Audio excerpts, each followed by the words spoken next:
我们非常开心，今天有机会来谈乡村教育的问题。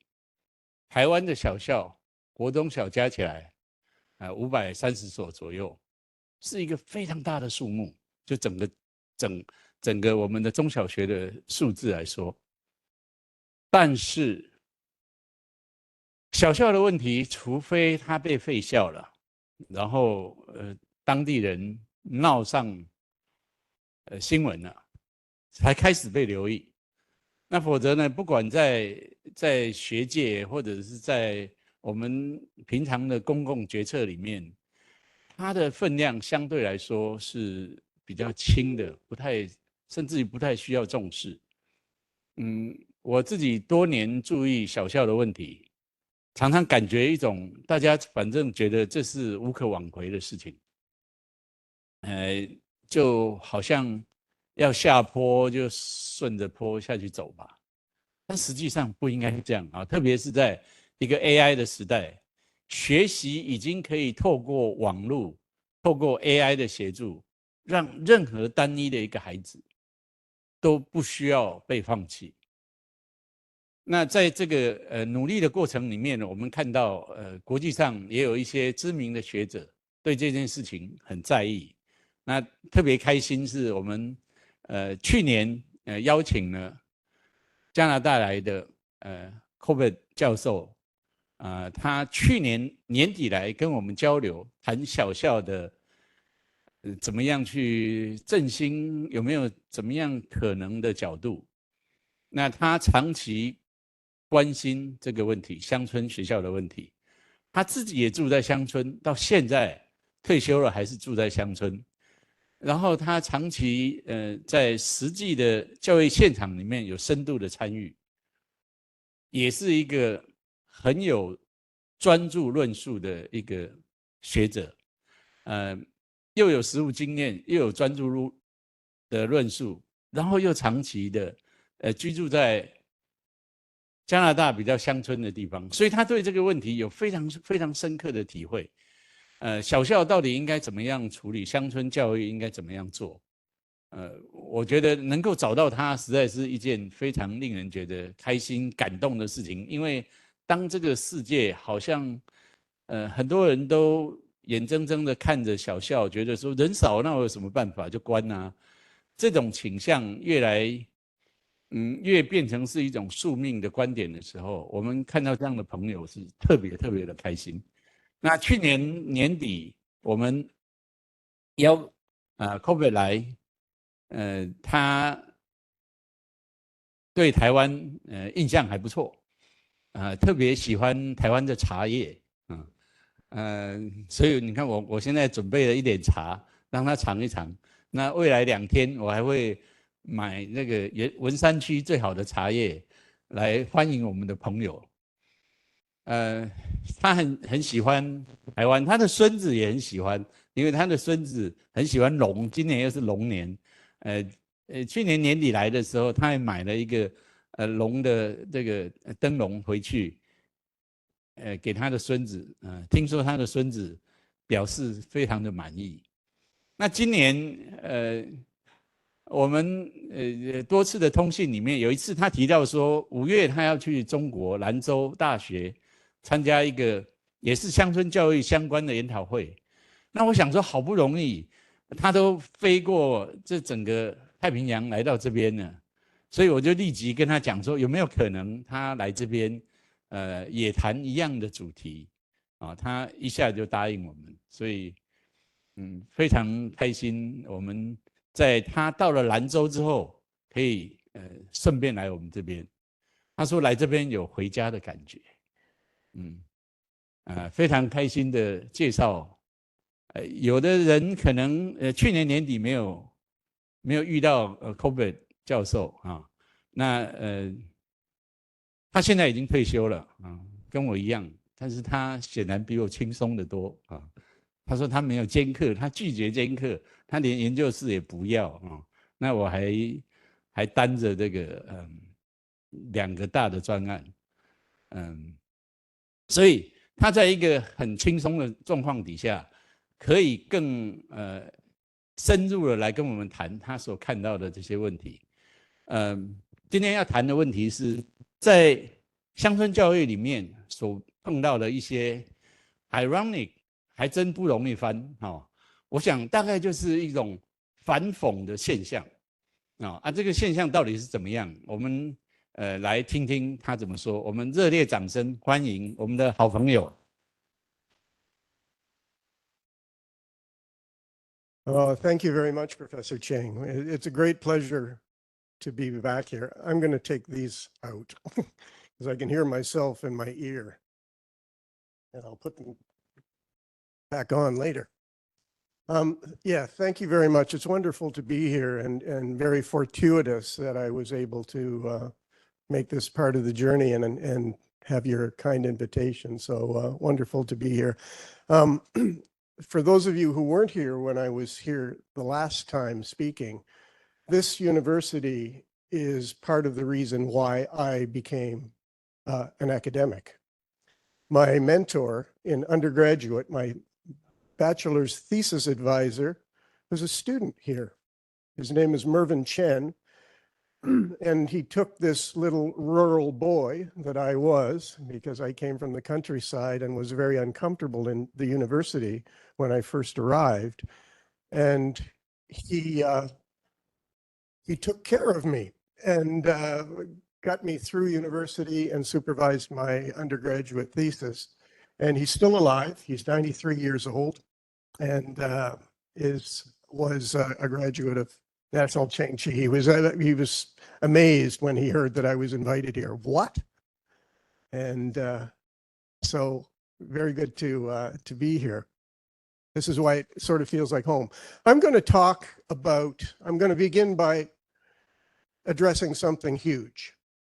And then I'm going to move to something middle-sized. And then I'm going to go very small. We'll go from the earth to the education system to school.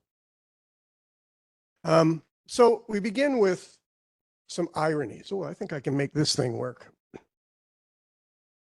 Yay. This is my trip to get to Langzhou and then to here.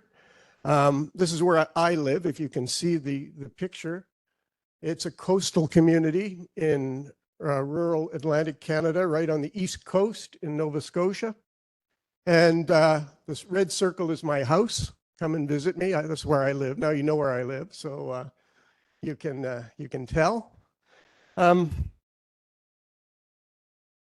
The challenges of rural education, of course, are not unknown to you. They're very similar, I think, the world over. Uneven outcomes. When the OECD or national systems put the thermometer in education systems to find out how much learning is in them, they generally find out that the bigger the place, the higher the score. That's pretty much universal. The United States is a bit of an exception. So is England, because a lot of rich people like to live in the country there. They're escaping the cities. But generally speaking, there's an inverse relationship between the size of a community and tested educational outcomes. Rural challenges are, of course, common across the world, really. Out-of-field teaching, limited options in courses. Teachers are forced to teach things that they're not particularly well trained to do. I'm going to argue that that's not such a bad thing in a minute. The integration of academic and vocational programming. Increasingly in my country, vocational education has become the default in rural areas. And this is happening, I think, in much of the West. Retaining youth in rural regions is a very controversial and complex, wicked problem, you might say, if you're familiar with the Rattel and Weber wicked problem idea. Problems that have problems nested inside them, where it's difficult to know where they're coming from and how they relate to one another. They're not simple problems.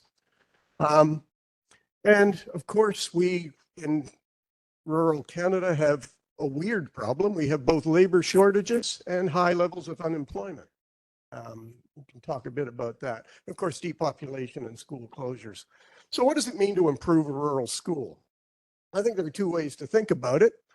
First of all, you could increase standardized test scores and increase access to higher education, which means typically that you're facilitating the transition of young people out of the countryside into the cities.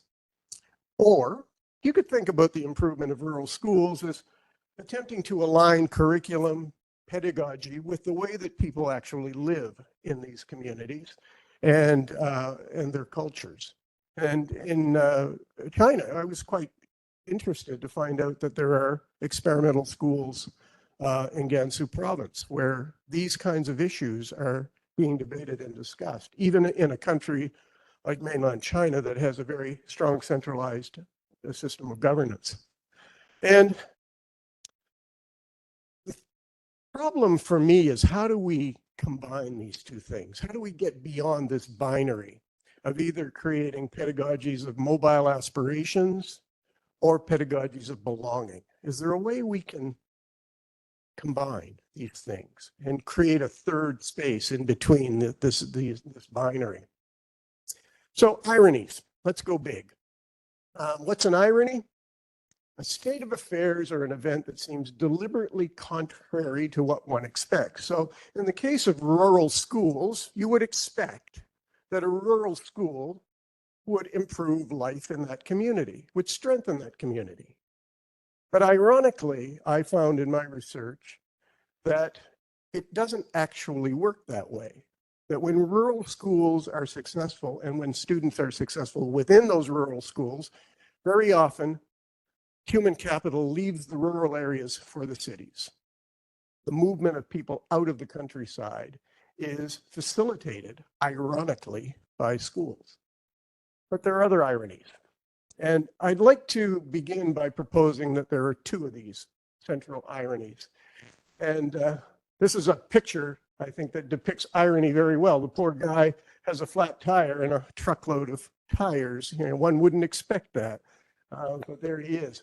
So the ironies I want to address, the big ones, about how we understand physical geography and how the modernist idea of schools, schools developed, at least as we know them in my country, they're fairly new invention, about 100 years. My grandfather was illiterate. He really never went to school. I knew him well. He died in the 1970s. So his generation, there was absolutely no access to school in the rural areas. My mother would have completed about year 6 or year 7. And of course, I have 25 years of education, so, these kinds of things. And of course, the movement from the country to the city is part of this. So first irony. The earth is mostly rural. In fact, the World Bank estimates that 98% plus of the global landmass is classified as rural by various, and they've got cool ways of doing this. They don't just trust countries and their data, which is basically about how dense the populations are and how far people are from dense populations, if it makes sense.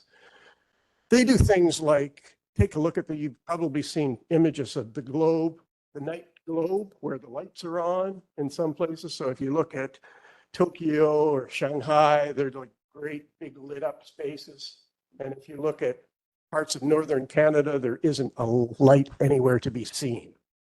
So they use that kind of data to create a fairly robust picture. The World Bank is what it is, right? It's a mechanism for keeping global capitalism floating, but those people are good at data. So I pay attention to them. Ironically, in this 98% rural globe, we pay very little attention to rural education. So here we are.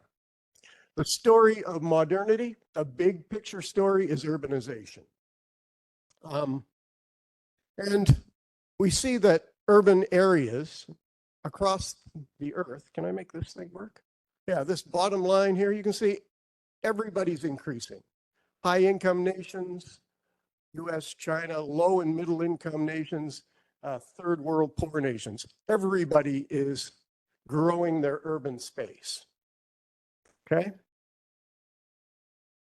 But still, it's a tiny, tiny little proportion of the globe.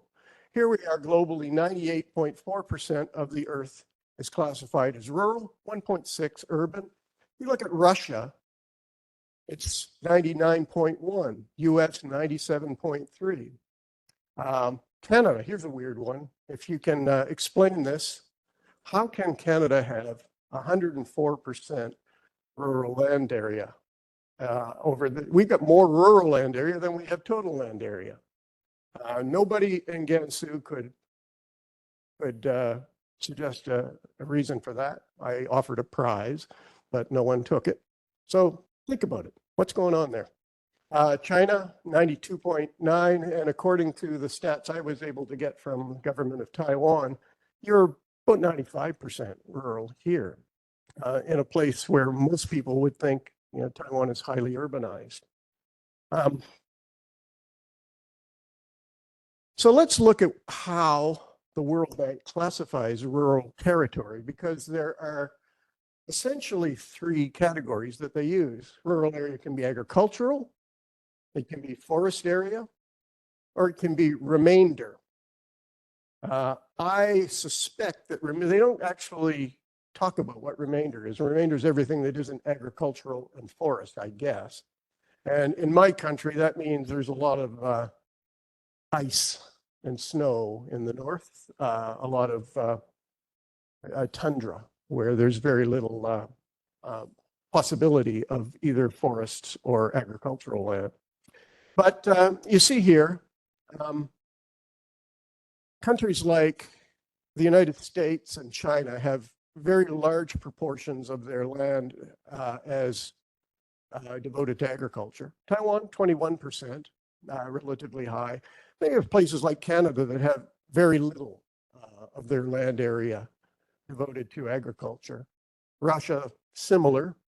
And of course, with forestry, it's the opposite kind of situation, where in Russia you've got large amounts of forest. In Canada you have large amounts of, surprisingly, Taiwan, you have a lot of forests, 60% of your land area is classified as forest. But again, the urban is tiny. Look at Canada. Barely 1/10 of 1% is urban land in our total land area. Russia, less than 1%. So we have an urbanizing world, but we also have a world that is tremendously rurally shifted. Forest areas. This is kind of interesting. What's going on in the woods, as we would say, in kind of the woods, the forests? Whoops, backward. What this table represents is the loss or gain of forested area between 1990 and 2021. And you'll see that in high-income nations, OECD members, Organization of Economic Cooperation and Development, places like the United States and China, for some reason, forest land is increasing. So is it in Taiwan. But look over here, in low and middle income countries and heavily indebted poor countries. Forests are being lost. What's going on here? Agricultural land, same kind of analysis here from 1990 to 2021. High-income nations are losing agricultural land. China is gaining it. And over here in what we used to call the third world, there is a gain, more land under cultivation. So land is coming out of cultivation in high-income countries. China is kind of holding steady. And the more industrialized, technologically advanced, perhaps, nations are actually losing land. So what's happening here? What's this about? We've got urban areas that are growing rapidly, both spatially and in terms of population, especially in the third world. Cities like Nairobi, Mexico City are growing, expanding like crazy. And their populations are rising very quickly. Yet rural space, still accounts for most of the land. Rural areas are changing differently. China appears to be developing in unique ways. And we're shifting the burden of agricultural production, both in the forests and the agricultural areas, to the third world. So the Western industrialized nations are consuming the products of the underdeveloped nations and increasingly ravaging the land. So there we are. That's what I was just saying. Rapid deforestation, as we know, across the world. And for some reason, China is gaining agricultural land and rapidly reforesting. And I asked people to explain that one to me. I don't understand what's going on there. And no one was able to explain it to me. So maybe you can today. So that's the huge picture.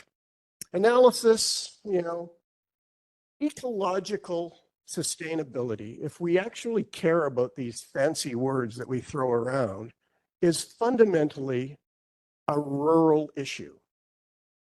I mean, cities take up a relatively small amount of the Earth's surface, but they consume an enormous amount of resources.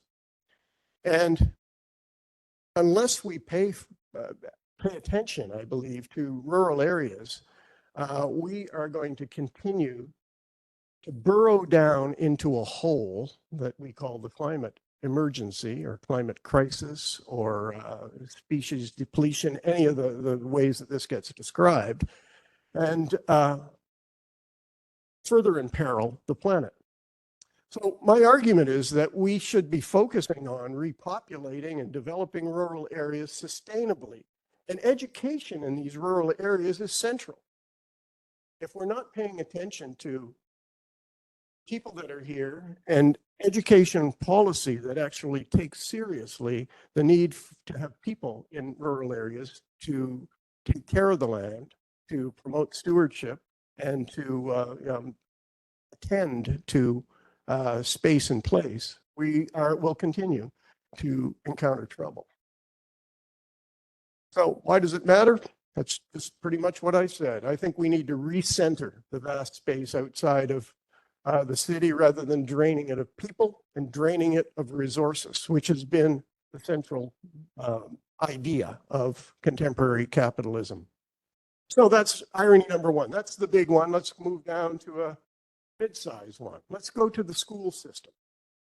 Well, when rural schools are considered effective, what happens? A good rural school, what does it do? It mobilizes a lot of its students. We say that's a good school. The children do well on the tests. They can move out of the countryside and they can have a great life. I notice when I travel in Asia, the word dream is often connected to education. And the dream tends to be that you will find yourself in an urban location. Very seldom is the dream that you're going to go back. Who dreams that they're going to go back on the farm or back to work in the forests? That's not a common dream, I think, and it's not a common thing that's promoted in schools. I don't know whether it should be promoted or not. Again, using the World Bank, the more education you have, the more likely you are to leave a rural area. Now, I'm certainly not saying we should stop offering primary education to people to keep them in the country. That's not it at all. But this ironic connection between levels of education and out-migration, as I call it, mobility away. So I'm saying here, ironically, rural schools tend to erode the human capital in rural communities. can we do anything about this? That's the question. Can we even imagine an education system that would do anything else other than that? And I don't know. But I'm going to argue that I think we should. So the work that I've done in Canada, this is a book that I wrote some years ago that came out of my dissertation, is about, it's an oral history study where I looked at something like 700 people who were living in small coastal villages on a peninsula. And in that peninsula, there was very little movement in and out, very little migration in, very little migration out. And so what I found here is that about 60% of the people in who were still in the community had stayed over time. Those who stayed had considerably less formal education than those who left. No surprise, but I wanted to see, because I was a public school teacher in rural schools, indigenous schools, in my early career. And it seemed to me we were in the business of trying to push people out. It was quite explicit in the indigenous schools. We were told, it's your job to go in there and look for the bright eyes in your classroom, the ones that can survive in Winnipeg, in the city. And this is what I wanted to investigate. I wanted to empirically investigate this, and I used a multi-methods study. I did surveys, I did interviews, I looked at economic data for the area. So, and not surprisingly, I found that those who stayed had less formal education. But what was interesting to me is that there was a whole under the surface education system operating under the radar. So kids who dropped out of school in these rural communities were actually dropping in to another system, an informal education system that trained, in this case, in a coastal community, people who worked in the fishery, the men mainly. But the women also had to have a multitude of skills that could not be learned effectively in schools. And so this informal education system that was the education that 60% of the people in my study encountered was what I became interested in. Also kinship and friendship networks. I remember speaking with a number of grandmothers who said, look, I want to watch my grandkids grow up. I don't want my kids to go to the city. And so the kinship networks in those communities were still very strong. Now, this is 25 years ago. And whether or not it's still the case is a question that I hope other researchers will take up. And I'd be interested to know how it operates in rural Taiwan. Because it is interesting. This book has kind of taken me all over the world. And because as my mentor, Mervyn Chen, said, when I published the book, he was very proud. He sent me an email and he said, Mike, I think you hit a nerve. And maybe that nerve is the thing that connects us across this globe and makes this phenomenon of learning to leave make sense in places other than the tiny little fishing village in Canada where I did this work. Not very many people I talked to who stayed in the local area expressed any real remorse about not completing their education. They were quite happy. And many of them were very successful. I interviewed a fisherman who was a very successful fisherman. And at the end of the interview, he said to me, Mike, how much money does a professor make? And I gave him a number, and he just laughed. He said, that wouldn't even buy my alcohol. And so this idea that education is a path to riches and an easy life, not necessarily. That guy sat in the cabin of a boat and watched his workers make him a lot of money. He was a very successful businessman. So further ironies, even after what I've said, many families were still convinced that the academic path was the superior path. Even if they didn't use it themselves, they thought, well, my kids, they have to go. And the folks in Gansu province said it's exactly the same thing in rural China. Everybody wants their kids to leave the rural areas. Ideally through education, but if you can't get out through education, you go work in Shanghai, Beijing, Guangzhou, and you become one of the 180 million migrants who leave rural China in the Hangzhou system, Hukao system, and leave their children back at home, which is obviously creates enormous problems. And again, ironically, school failure was not perceived to be a problem by many families. This is an irony here that I think we need, or maybe not an irony, but a caution, yeah, that if we make schools too place sensitive and too place based, we can create problems, and perhaps we can talk about that. I don't know why I threw that in there. It kind of doesn't fit, but it is an issue. So what about Indigenous people? There has been a national tragedy in our country. The Indigenous people were educated in boarding schools, and up until the late 1980s, it's a national scandal that we are trying to work our way back from in this country. So rural and Indigenous kind of fit together, and there's a connection here that I think is important. When you take the Indigenous population out of the analysis of rural educational outcomes, rural people don't look so much different from the urban population because the Indigenous population has such abysmal, such horrible educational outcomes. And we continue to try to figure out how to do that. The rural areas are very often an intersection of Indigenous and settler populations, as we call them, European descended people. So let's take a look at this. A little bit of statistics here. Canada uses something called the Metropolitan Influence Zone to differentiate between rural and urban places. We don't say, well, this place is rural, this is urban. Metropolitan influence is about how many people in an area commute into a city. These are cities, 100,000 plus, census metropolitan area. Next size are places, census agglomerations of 10,000 to 98,000 communities. These are places where half the population commutes into one of these places. This is a place where 30% or less commute into these places. This is a place where 5% or less commute. And this is a place where nobody commutes. And this is a place that is way out there. It is isolated, okay?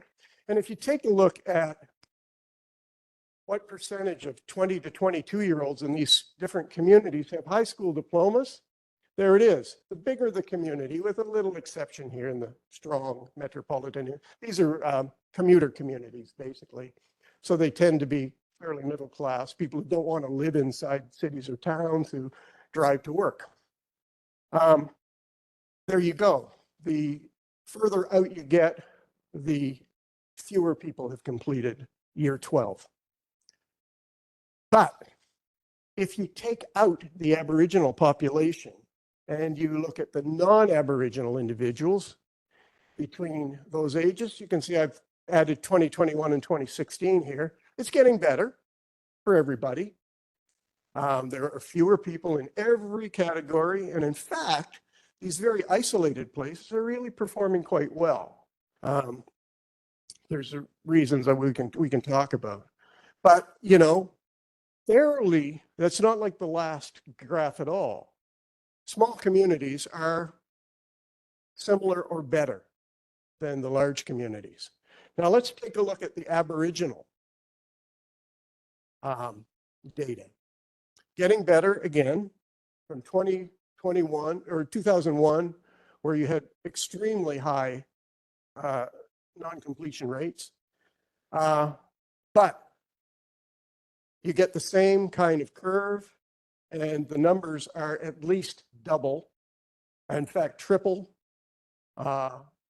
Triple in some kinds of communities for Indigenous people. So Indigenous people are actually skewing these data.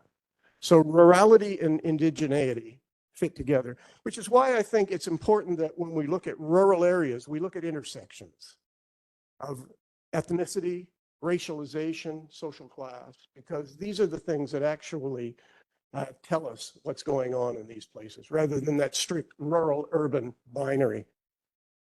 Oh, yeah. This is the really scary one, yeah. This is where I'm comparing non-Aboriginal and Aboriginal. Look at the difference between the outcomes between the two. Indigenous people are in black, non-Indigenous people are in purple. So, a very clear pattern there. So what do we do to make rural schools better? And the question is, do we just operate on the surface, try to improve the test scores, and get more rural kids performing better on these assessments, and basically taking the national mission to the countryside? That's a surface level thing. We have a structure, and we'll just bring the rural people into it. It's a vision of how to include them.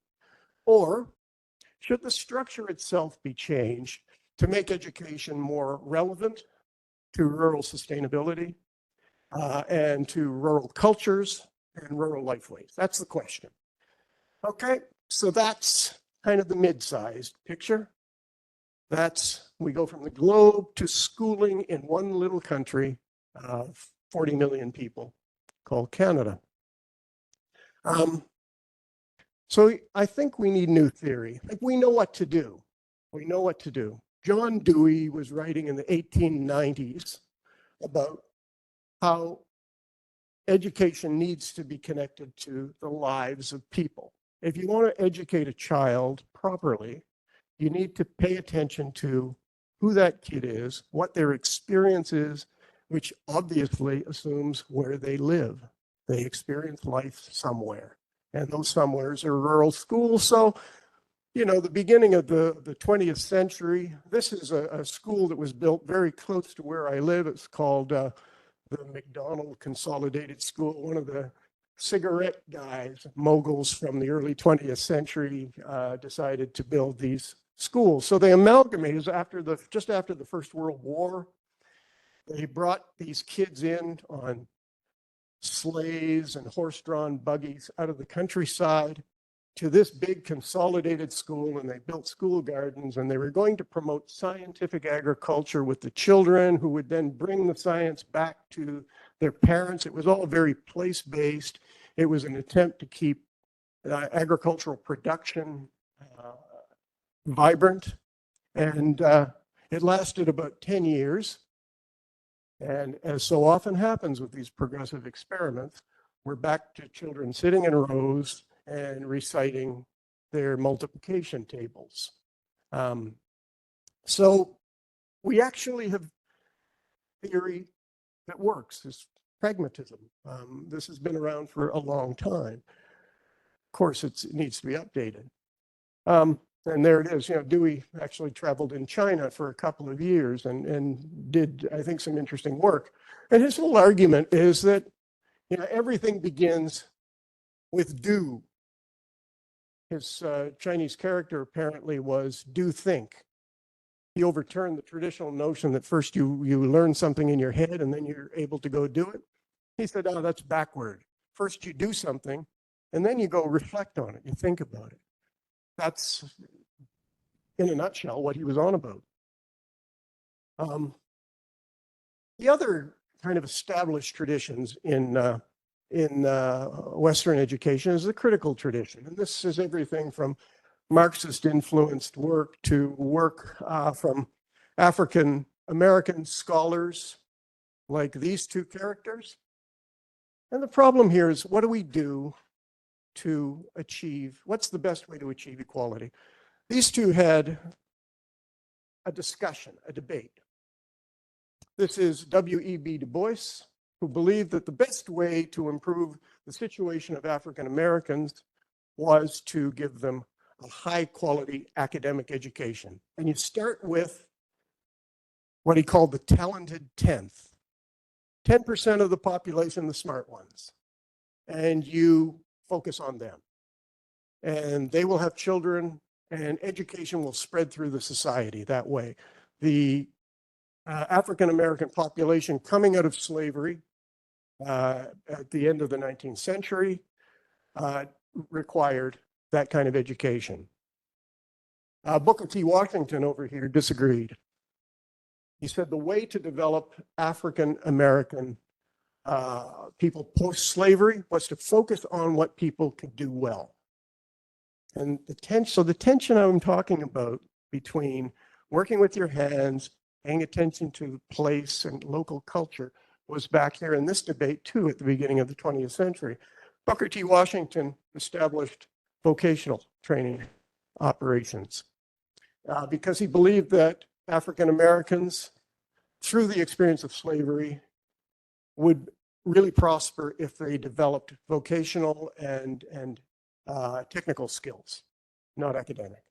So the debate over how to create a more equal society goes on, and it's in a way like the debate I was talking about in rural education between surface or structural change. And finally, I won't go on too long about this because I've already said a bit about it, but the ecological challenge that we all face is obviously a rural challenge. My part of Canada has experienced fires and flooding and regular hurricanes. When I don't remember hurricanes when I was younger at all, but now they're an annual event. We get a hurricane, at least one a year where I live, in a very cold northern part of the Atlantic Ocean. So obviously things are changing, and obviously these are issues that impact rural territory. So I argue along with a bunch of these folks that structural change is what we really need to pay attention to if we're going to contribute positively to this idea of sustainability. And ignoring rural areas or simply lumping them in with urban areas and giving young people the same sort of education is not going to solve that. There are different models for this. Paul Theobald is a communitarian, and he believes that we should move back toward the concept of the commons. We need to share more. It's interesting, when I was in Gansu, there was an example of a rural school that was based on the commune model. It was kind of back to Mao, really. Let's create communes where everybody shares and there's no private property. People were sharing land, working together. In a sense, this is not entirely different from Theobald's idea. The communitarians believe that what's gone wrong in the West, particularly, we need to learn from you in Asia, that liberal individualism is a problem. This guy, Jack Shelton, I talked a bit about this last year, so I won't go on too long, but he says that schools, there are no consequences to what goes on in school. Kids come to school, they do silly little tasks that are meaningless, and if they fail them, they just fail. Somebody gives them a bad mark, but basically there's nothing real about the activities. And as a rural educator, he believes that what farms and what life in a really well-organized pragmatist Deweyan school can do is to offer learning that matters. If you don't feed the fish, they die. If you don't take care of the crops, you don't get any crops. So those are actual consequences. And his whole idea is that we need to start thinking about schools to introduce real consequences. Not just the teacher's going to hit you if you don't do something right. That you actually, in the activity of the school, it becomes natural. And he argues that in rural areas, that's how life works. Rural schools actually have a better are better positioned for this kind of consequential learning. And the models that I saw in Gansu last week were very much about that. They were about farming and school gardens and getting back to a lot of those older practices. So yeah, there we are. Tasmania, I was in Australia for a few years and did a study of school farms. Most of the rural schools in Tasmania still had farms connected to them. Nowhere else in Australia do you have this, but because Tasmania is a very rural province, it's an island, or state, it's an island, the communities had retained these school gardens, animal operations. A couple of them were actually, productive farming operations that partly funded the school for special activities. They weren't paying the teachers, but so question here is, what is the relationship between schooling and the communities that they sit in? And the farms are, I think, an interesting example of that. The small schools movement is another one. Obviously, rural schools tend to be smaller. And there was an argument back in the early 2000s that how do we fix schools? Bill and Melinda Gates threw $50 million at this. We just make them smaller. So they took large urban high schools and they broke them up into schools within a school and supported smaller schools. That lasted about 2 years, and then they pulled back from it when they realized, of course, Bill and Melinda Gates, if they're looking for the silver bullet that's going to fix everything about schools, and it didn't, of course, work out. Yeah, I'll move along here because I know I'm using up my time. So I just wanted I can talk about some of these projects, but as a teacher, working in indigenous communities in the North in the 1980s and working in coastal communities as a teacher, my colleagues and I were working very hard to try to figure out how to develop curriculum that made sense for the communities. And this community, Grand Rapids, is a Cree. Cree is an indigenous group in northern Canada. And school really didn't work in that place. There would be a reception class of about 30, 35 kids that would enter as 5-year-olds every year. And the graduation class at the end was somewhere between 2 and 6 students.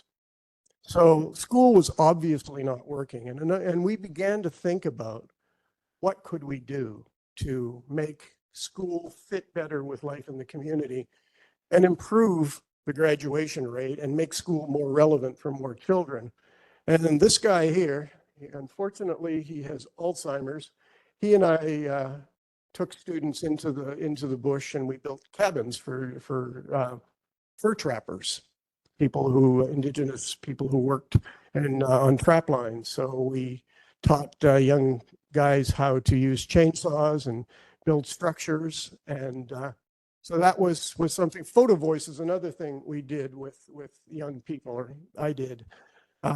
Purchased video cameras and had these, this is in the 1980s, had kids taking these great big giant cameras around the community, photographing and making videos in the community and interviewing their elders. Photo voice is essentially you take a picture and then you reflect on it and do some writing about that. So my classroom was filled with these photographs and captioned by the students, reflecting on their lives and how it, that was curriculum. We also did things like musical theater. I play the guitar, and I like to, I'm kind of a outgoing actor type person. So, we did theater that we wrote and choreographed and scored from life in the communities. We built greenhouses and bedding plants. These are all things that I'm sure are happening here too. Anyway, and finally, this improvisation project that I wrote a book about. And if you're going to be here tomorrow, I'm actually going to take a group of people through the process that we used. And I don't know if it's a different group or if it's the same group, but now we're getting really small. This is a thing that I did with teacher education candidates, trained them in a process for making documentary films that is extremely low tech. It's extremely low budget. It can be done anywhere in a rural community with or without internet. And what we were doing is trying to teach people the grammar of filmmaking so that they could create new texts, the texts of visual and auditory literacy, rather than worrying about writing things down. This is a new literacy that we were promoting, and trained something like 40 teachers. This is about 10 years ago, and wrote a little book about it. This is it here.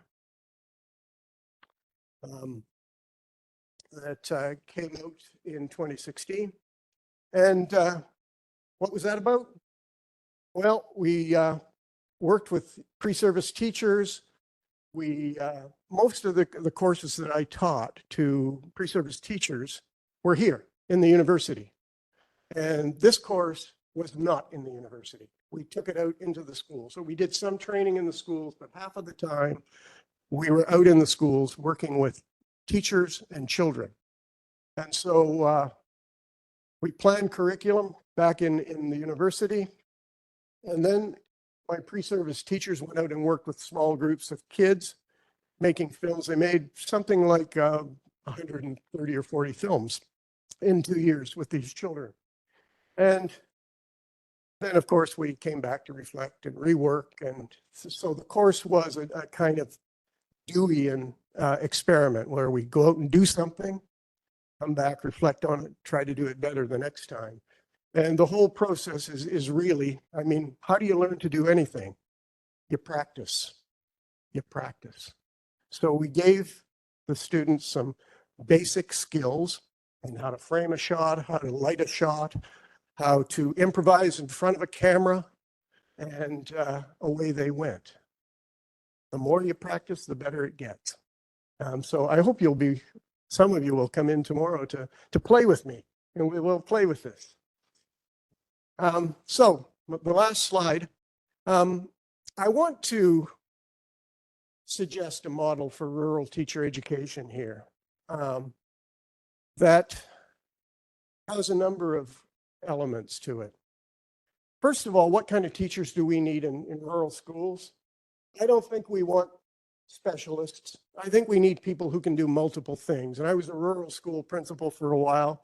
And when I was interviewing teacher candidates, I did not want somebody that could only do math.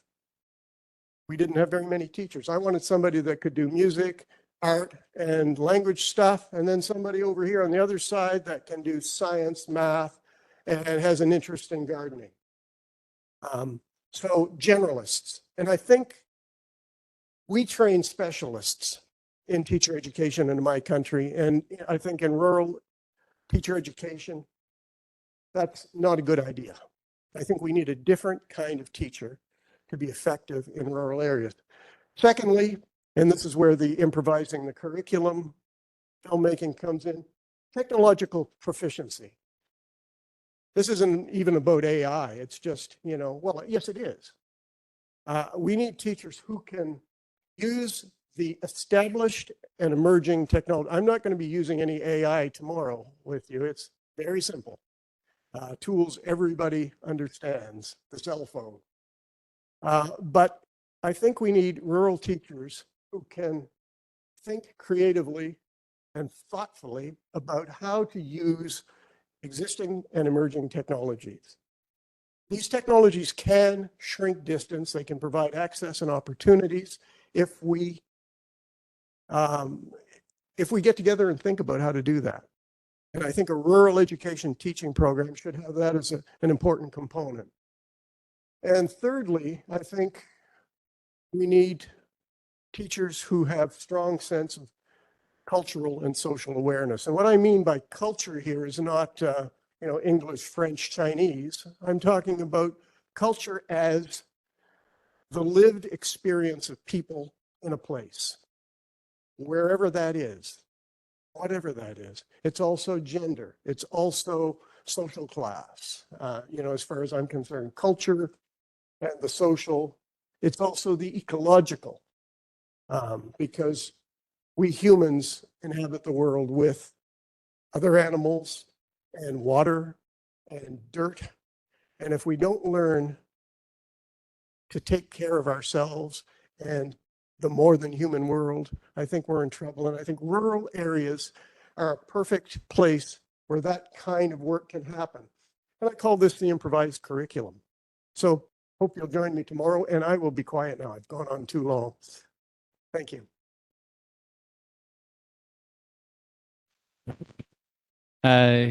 我们现在还有13分钟左右啊。那线上现在大概还有将近60位朋友在线上，欢迎大家都一起来提问啊。那刚刚Corbett 教授在说的时候，我想到我曾经也在一个渔村里面。被一个船长问说：“啊，你大学老师赚多少？”嘿，我讲了数字之后，他那个反应是一模一样的啊，就这样。好，到处在农村的地方、渔村的地方，他们的经济收入未必比较差。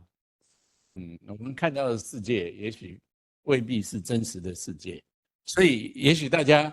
在刚刚 Corbett 教授引言之后，有很多的疑问想要来互动。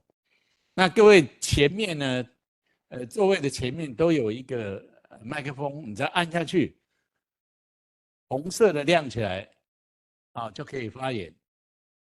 大家不用客气啊，麻烦在发言之前呢，简单的告诉大家你是谁，这样我们可以有更好的一个互动。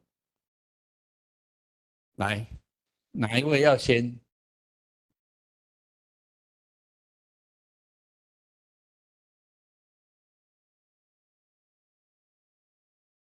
线上的朋友也可以提问。他们提问是写在上面吗？好。那在各位还没有提问之前因为我对这个问题也是蛮有感觉的那刚刚Corbett 教授提到最后，特别是这个乡村教师的一个培育的问题，在我的自己的经验里面，这也是非常重要的一件事情。不过他这边提到的是一个课程内容的改革。那我更进一步的是认为，其实乡村教育的这种教师或者整个小校，我们应该要用完全不一样的观点来看，那就是另外一种类型的学校它再也不是大学校的缩小版。那我觉得以前我们有很多的观念都是因为把它当成是大学校的缩小版，所以就觉得很多大学校的事情就可以用到小学校来，那走不通。所以我认为很重要的一个观念就是我们要把乡村的小学校看成是一个另类的，是一个新的类别的学校，然后这个结构性的改变呢，才有可能开始出现。那另外我也觉得台湾的师资培育，如果我们重新定义这种乡村教育的学校是另外一种类型的学校的时候，那我们也要开始提供不一样的教育。那刚 Corbett 老师教授这边提到的这个，我觉得是非常好的一个内容，就是如果我们有做小校的师资培育，做乡村教育教师的培训，那也许课程内容就是应该要做这些当然特别是这边讲 technology proficiency 这一部分，就是对于技术新手的部分我是特别有感觉的就是如果我们要让小校在一个人力少的情况底下也可以撑得起来，这部分是特别重要。那特别在 AI 时代更有可能。所以我想，除了刚刚的那些回馈之外，我想来跟Corbett 教授请教，就是你刚刚有略提了一下 AI， 那你觉得你现在所看到的，或者加拿大现在也开始在做的 AI 如何来帮助乡村教育？在您刚刚的那个思维的架构下，怎么样来使得乡村地区的孩子他学会在地素材为基础的知识，同时他也可以赶上时代啊，他完全不会落后。那以前我们就担心乡村会落后，那现在在 AI 的时代，其实我自己的想法反而是更好，不晓得是您的判断是怎么样？谢谢。Thank you, Professor Chang. That's an emerging area. Oh, shall I use it? No. The button. Is that on? Well, no, this one. Hello. Okay, there I am. Okay, I'll have to take these out again. It's very strange hearing yourself talk. That's the question of the moment, or one of the questions of the moment. We have many questions of this moment. It's a complex time that we live in. In some ways, artificial intelligence has been around for a long time. This is artificial intelligence. You know, I can sit in my home, and this has been the case for 15, 20 years, and I can access libraries all over the world. So there's a sense in which learning has escaped school forever. It's gone. And whether schools will survive is a good question. But they'll survive this whole move. What AI is going to do, I have absolutely no idea. But what I think one of the things that it does, there's a Nigerian novelist named Ngugiwa Thiong'o. He's written some wonderful novels, The Wizard of the Crow, Petals of Blood. He's been around for a long time. But he's also an essayist, and he wrote an essay some years ago. I think it was called Pen Points, Gun Points, and something or other. And he argued that the written word is a problem for many African societies. These are oral societies. And so the written word itself becomes an impediment to learning. And it separates what goes on in colonial schools from what goes on in the lives of people. And his argument was that storytelling is much more easily translated into visual and oral technologies like film and video. And so his argument was that if you're interested in educational equity in post-colonial Africa, you should be thinking about alternative forms of literacy. And this was one of the inspirations, I guess, for the work that we were doing, because I was thinking that rural areas are very much the same. They're oral societies. There are places where people tell stories. There are places where, narrative and intimate connections between people and the story. If you come to visit me, very often when somebody meets you, they'll try to place you. If I go into another part of the province, somebody will very often say, "Who's your father? What's your father's name? If you can't get your father, what's your grandfather's name?" And so the ability to kind of situate somebody in a community narrative is extremely important still in rural communities. And of course it's changing. Rural communities are changing. I did a whole presentation yesterday in Langeau, or 2 days ago, about the transformations in rural communities.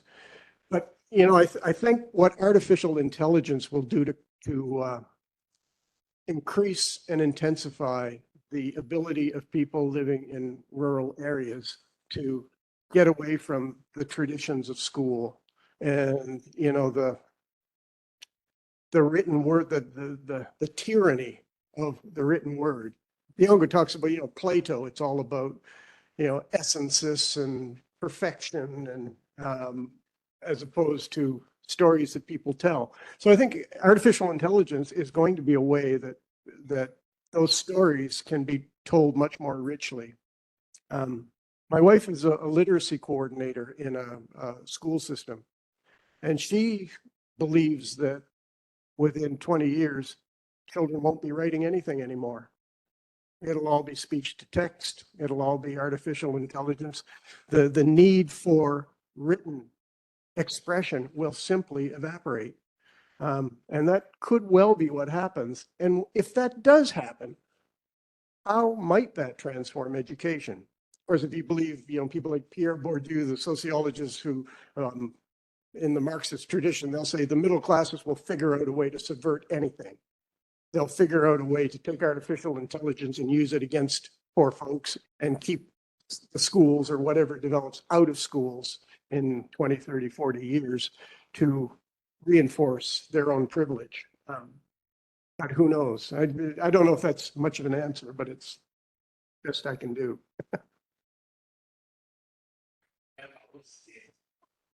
哦，线上提问，你念一下。乡村教育在台湾是不是只适合国小、国中端的发展？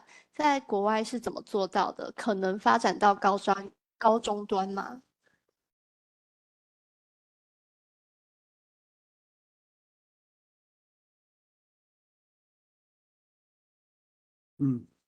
？Yeah, good question. Most of what I've talked about here is kind of elementary, middle school types of education. And I think, well, what we see in Canada, and I expect it's similar here, is that rural areas tend to have primary schools. They would have reasonably close to home, a place where children between the ages of 5 and 12 would go to school together, more or less in their own communities. This, of course, has changed through time. The community gets larger as the villages become less populated. But the elementary, primary schools still tend to be fairly place-focused.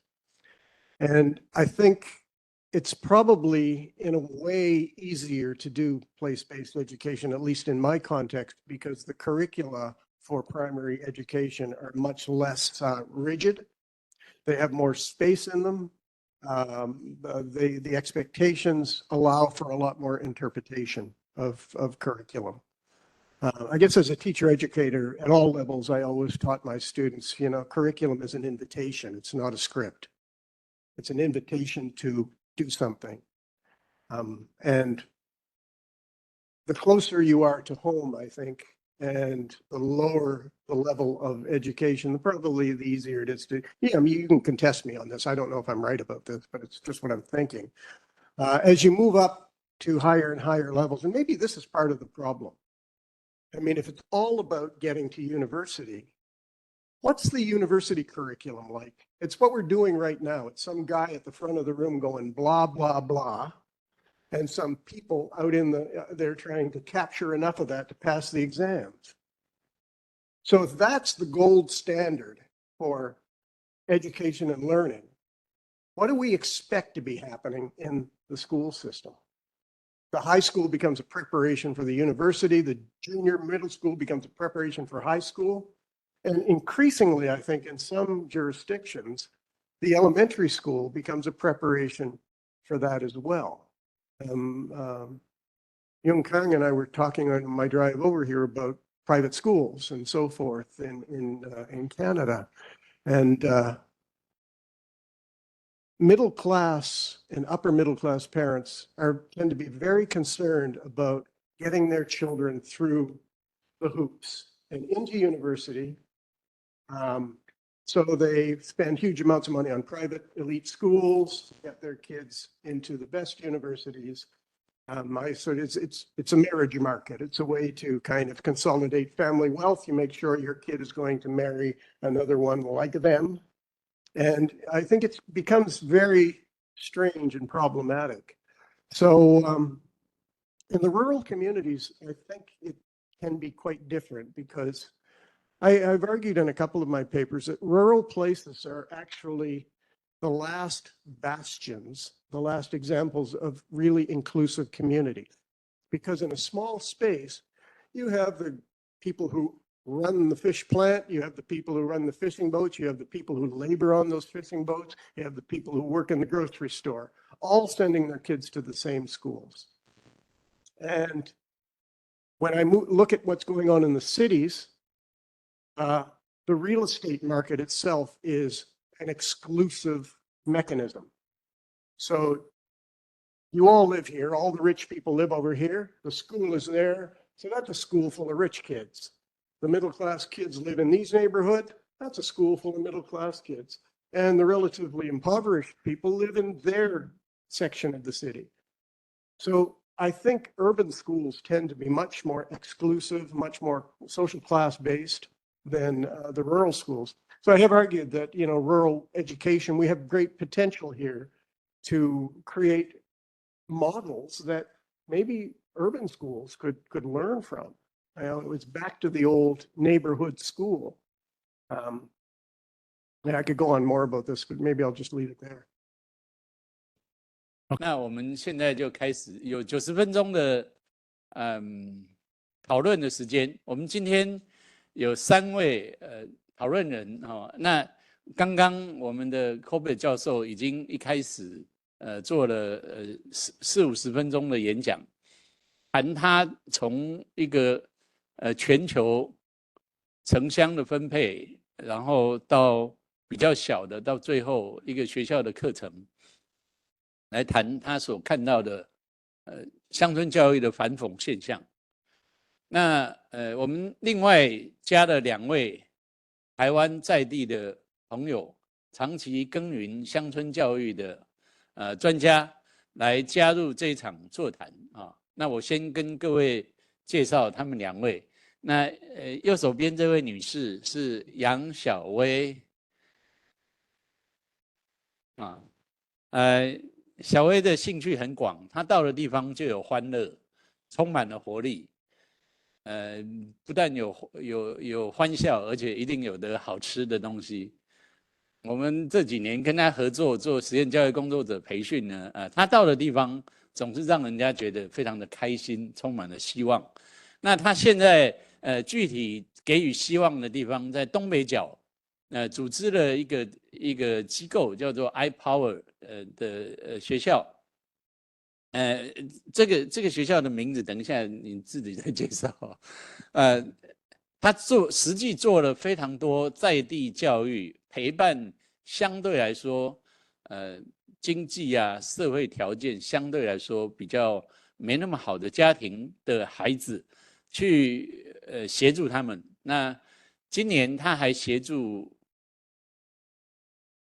少年之家的一些女孩子，他们要受比较好的照顾，那需要有人来照顾这些孩子。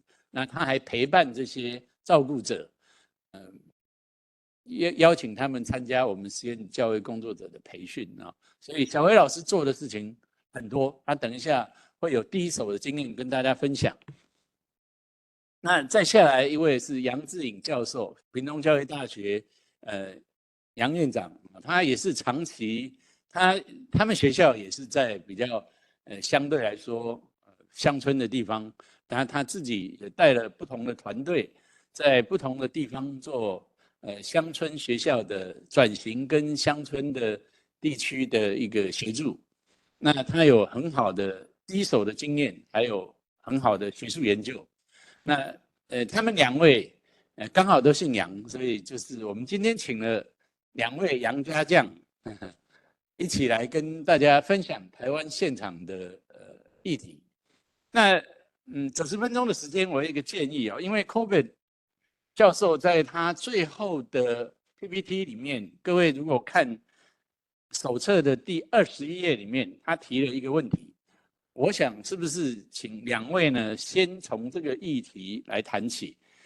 这个议题是台湾现在最严重的乡村教育的问题到底有哪些？那在研究啊，或者是实作上面，怎么样来对这些问题，给予对峙啊？怎么样去对峙这些你觉得乡村教育重要的问题？因为2位都有实际的经验啊，你们也可以从自己的身上的经验来谈这样。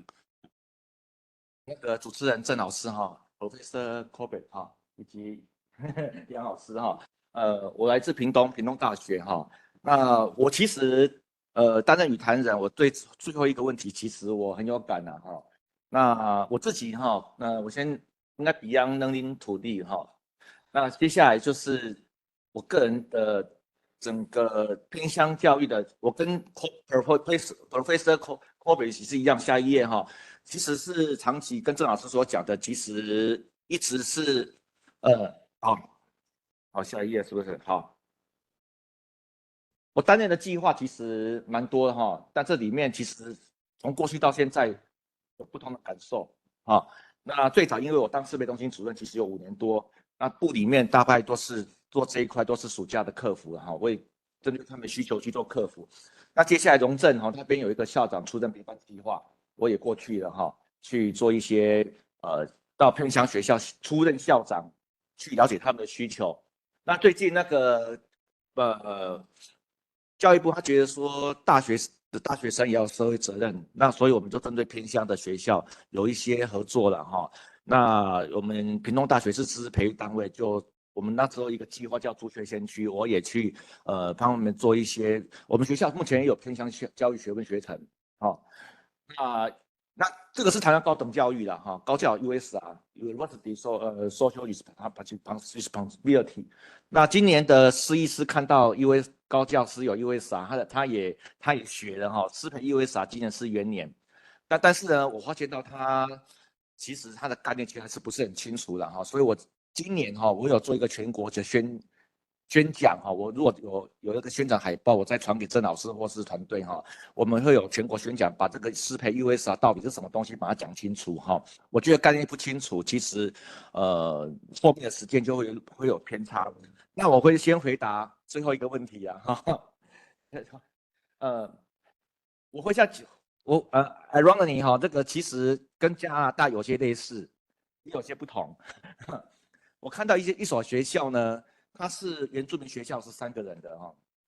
那出任校长过去，他告诉我，安全下专最重要，因为那13个原住民学生的老师呢，根本就是在地人，不想动哈。那我不叫讲学校。那最近呢，我们在当 USR 的共培活动里面，有一个学者说，适者生存，不适者淘汰。我说是不适者生存的文化，在偏乡其实是一个很，有些学校是有这个现象，好，这是第一个了哈。第一个，这是我去一个学校。那第二个呢，屏东为了要推动偏乡的一个活化呢，请偏乡学校，推动很多的一个特色课程，比如说海洋教育啊、实用教育啊，还是一些民俗活动。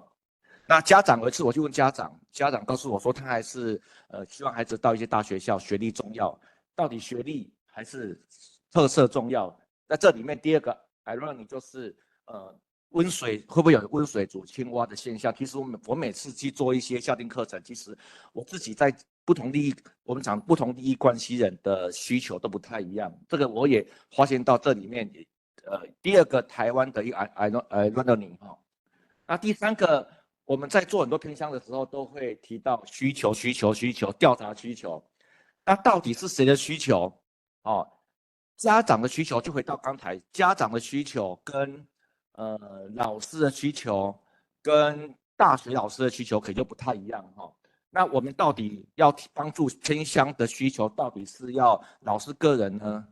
比如说我们希望他做混龄，13个小孩子最好是做混龄，一老师对一个老师。当然说这个要做一些测验，很多问题啊那这个困难重重讲到一些理由，所以但是对于一个学者专家来讲，我们能不能创造需求？那到底是暂时性的需求还是永续的需求？其实我们每次在做偏乡的一个支持的时候，都偏向是个人的专业成长，比如说Professor Corbett谈到说教学技巧 skill 的一个经手，其实学校的系统的改变，其实 structure 其实是最重要的。但是这一块呢，我们在整个发现到偏乡计划里面很难做，也可能很难做，也不敢做，但是也很少人去做整个学校的结构性的因素。那这里面其实要去翻转偏乡，要去提供偏乡很好的一个协助呢，其实还牵涉到很多利益啊、价值的论述，到底是谁的价值在这里面就会很多纠葛了那所以这个需求过程中，我就会发现到说，其实在这里面就会不断的去演变我们在实践过程中，其实需求不是一开始就定。那这次我去一个学校，大家看照片大家知道我去南屿了南屿这个偏乡的状况又跟屏东不太一样那我刚讲的是一个原住民学校那个学校其实有些学生不是在地的住在那个地区，是因为他的这个学校，他是因为偏远地区学生免学费，所以他就转过去，所以家长其实也不在乎学历的问题啦。那加上老师呢本身他也是岁月静好嘛大概是这样子那南屿又不太一样，南屿我去的时候呢，他的一个状况是我遇到2个屏东大学毕业的，他告诉我说，老师我终于可以回去了，为什么6年了啦他绑6年了，他终究要回去。那第二个是家长以观光为主，他们其实他们觉得说读书这件事，其实他们的未来的生活就是靠观光，所以他不会把学历当作很重要的一件事。可是校长觉得很重要，老校长跟家长之间的观念又不同。那另外一个学生，他说老师，我去年考上台东的老师，被分发到南屿去，那是我太太要怀孕了，他的一个心呢挂在台湾所以他其实是非常有一种所谓的社会情绪上面的需求。那我讲那么多，其实就是说偏乡其实是有个别差异。那其实要解决偏乡问题，我觉得要回到Corbett后面提到 teacher education 的模式，我是觉得说要 teacher education 应该 play-based 的 teacher education， 在地大学应该扮演很重要的角色。那有没有办法说那个模式里面呢，是不是有一个地方可以加上一个是 social practice 不是 awareness 还加上 social practice 的话，那学生其实从实践里面刚才提到的需求里面去找到，不断的跟场域对话之后，不断的去对话找问题，因为他们师资生最大的或是老师最大的一个是看不到问题，没有问题意识。这个问题意识其实很难去处理，应该是场域里面去发现问题、解决问题好，那这是我另外一个学校，这不要再秀了那好，我刚才提到的是志老师提到后面那个 Corbett 提到的一个 wiki 的一个 lunar education problem 台湾的问题了那我们最近在做 USR， 今年是第7年我们发现到在解决问题上面呢，我们有几个策略我也提供各位做参考了可是第一个就是注入新的理论或是元素进来。可是呢，这些理论跟元素，我也发现到好像执行者或是政策的一个提供者，对这些偏乡教育的解方的元素，其实也没有做很好的名词理论的诠释。比如说，我们在看到很多的陪伴。到底陪伴是它内涵又是什么？常常用一些口号式的方式，比如说到底刚才提到说高中能不能，我们现在在弄一个陪伴有没有是垂直陪伴、水平陪伴、夜陪伴，更细腻的不同偏乡南屿的陪伴要怎么陪伴？这个陪伴就没有去好好的去诠释。那永续到底什么叫永续？那还有影响力，我们希望说，我们进去帮助偏乡之后，能够产生更大影响力，是谁的影响力？然后生根到底什么样的程度叫生根？那最近又有一些名词叫社会创新，就是说我们偏乡其实是应该打破那个结构，重新塑造关系人，然后有一些新的观念进去，社会创新的概念。那还有扰动，到底怎么扰动？那需求也是一样了哈，需求回应到底是谁的需求？那我非常赞同刚才Corbett教授提到的一些新的理论进去，可是这些我们台湾也是有，但是这些理论的内涵，其实我们现在是停留在口号式，没有好好的去论述，甚至学术论述，去一个论坛去好好的去说明这些新的概念里面到底所讲的是什么东西，是没有的了哈。我看似简单，其实非常复杂啊。什么叫生根？什么叫蹲点？我还遇到一个最wiki 的问题，就是有一次跟东华杜玉军老师在一个场合，他的主题就是厨房很热。为什么叫厨房很热呢？我们大学老师抱着要解救赎的去帮助偏乡，可是呢，偏乡老师，我去年开始做师培 US 啊，我就发现到，我一直提到说要帮助偏乡老师成长，校长最烦恼，因为公立偏乡公立小学老师有些其实是他觉得说他很累了，已经很忙了，你还去打扰他，那到底蹲点要怎么蹲？那扰动要怎么扰动？县政府希望我们去扰动偏乡，那到底怎么扰动？这里面其实太多的一些概念要去做一个学术的对话，所以我今天应该是语谈，我就抛出这些问题：什么叫永续？那什么叫社会创新？什么叫影响力？那最近日本其实也遇到这个问题因为他们少子化的关系，我昨天还请一个中教大，他谈那个地方创生的一个在日本留学的一个台中教育大学学者来谈地方创生人才培育，他就提到目前日本谈到偏乡人口流失的问题，移动是一个问题，但是呢，慢慢的，对日本他最近有一个概念，就是说我们是不是在偏乡里面塑造共同关系人？这个关系人的面向有很多，有人是在购物的，比如说屏东很多好山好水，搞不好可以有一些民宿，那你也可以用教育啊，访视、捐款等等等，或者志工。以屏东的屏南来讲，我们屏东最近因为人口都没有增加，所以有些小校就开始有面临裁并校的问题，甚至不要说灭校，就是重新再活化的问题。那我就看到很多的成功案例啊，比如说那个 T 啊，他们都进驻了，他们有一些有热忱的这个团体呢 ，NGO 组织就利用那些废弃比较面临学校，孩子才就是没有嘛，但是有一些外来的关心屏东的人进来。所以我们在解决偏乡问题这件事的，一直提到刚才上一个阶段提到 connect 部分，是不是有些关系人口的一个网络？所以这个网络最近其实蛮流行，能不能塑造一些网络？那我还会再回到刚才提到的一个，我觉得在解决偏乡应该去先了解他们的需求了可是光需求这件事，我们其实很廉价。我以往在师培中心主任任内最常做一件事，教育部告诉我们要做问卷。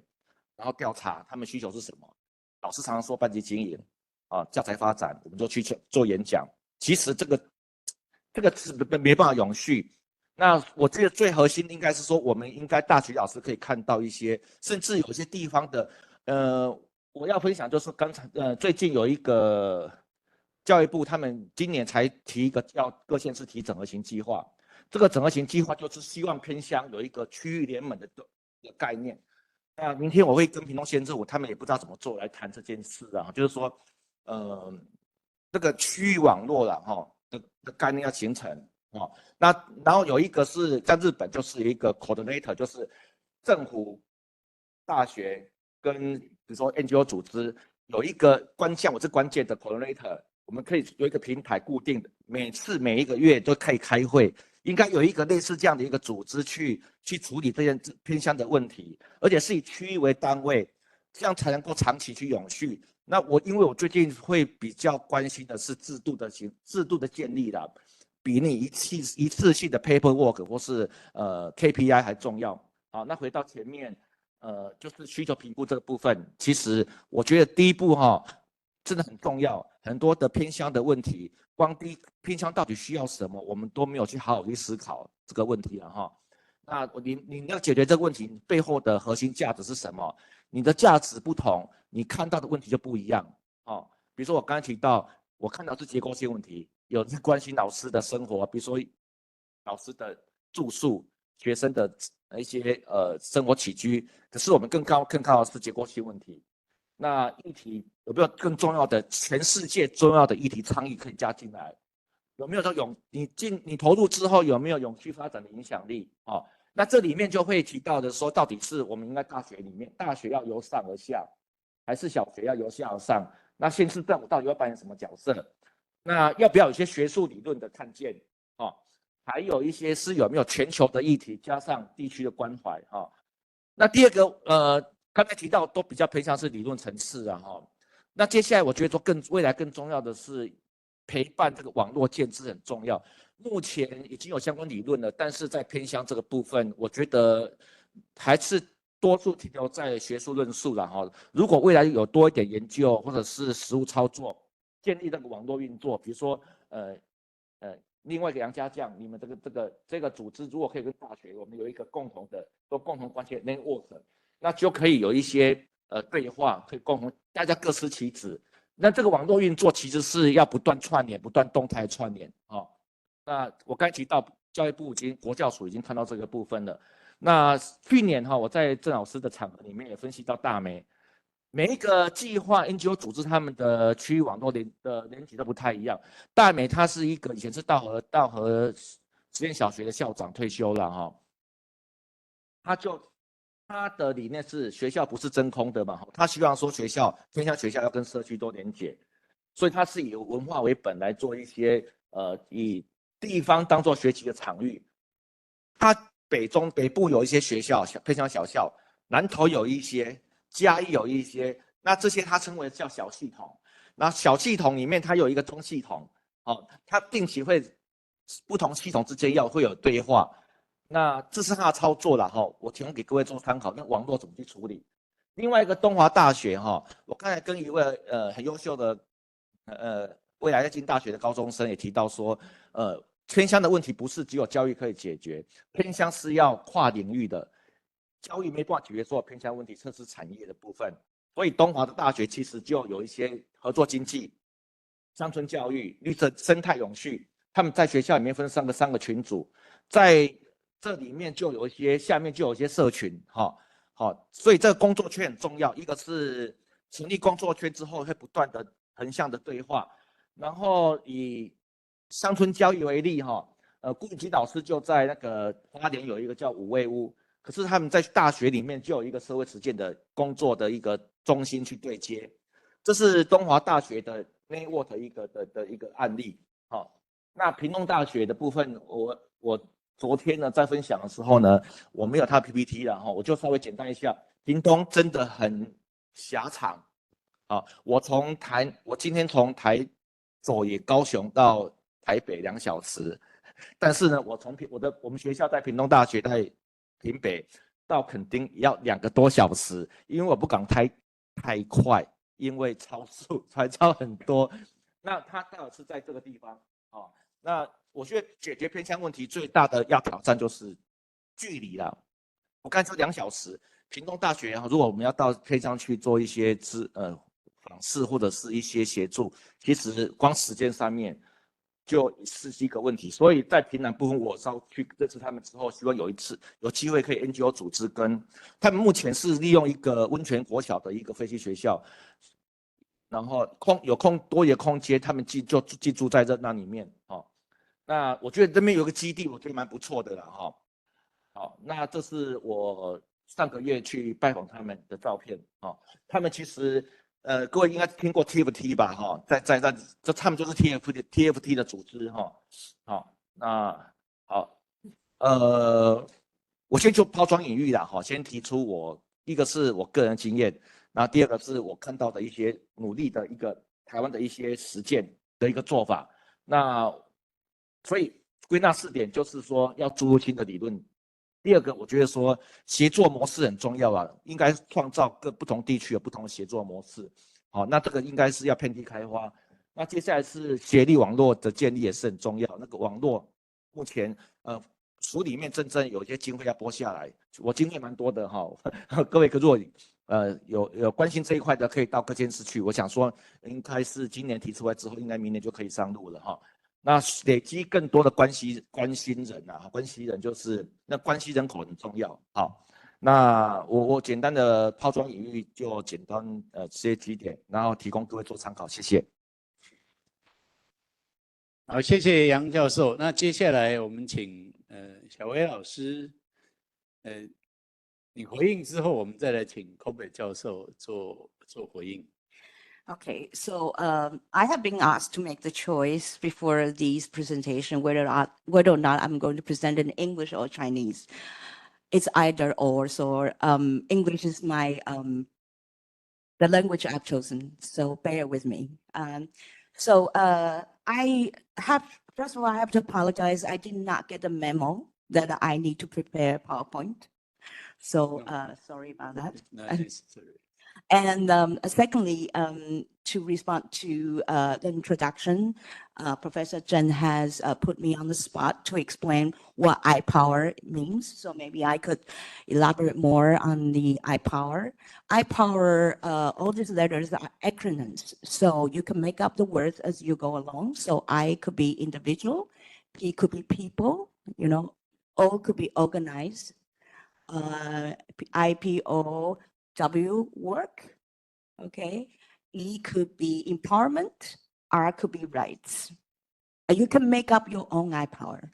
So you could all be iPower. Isn't that great? So to respond to this question, so I ponder around this, whether or not it's a question, because it stated the rural education problems. So as far as I am working in this field, I don't see problems in rural education. I see challenges.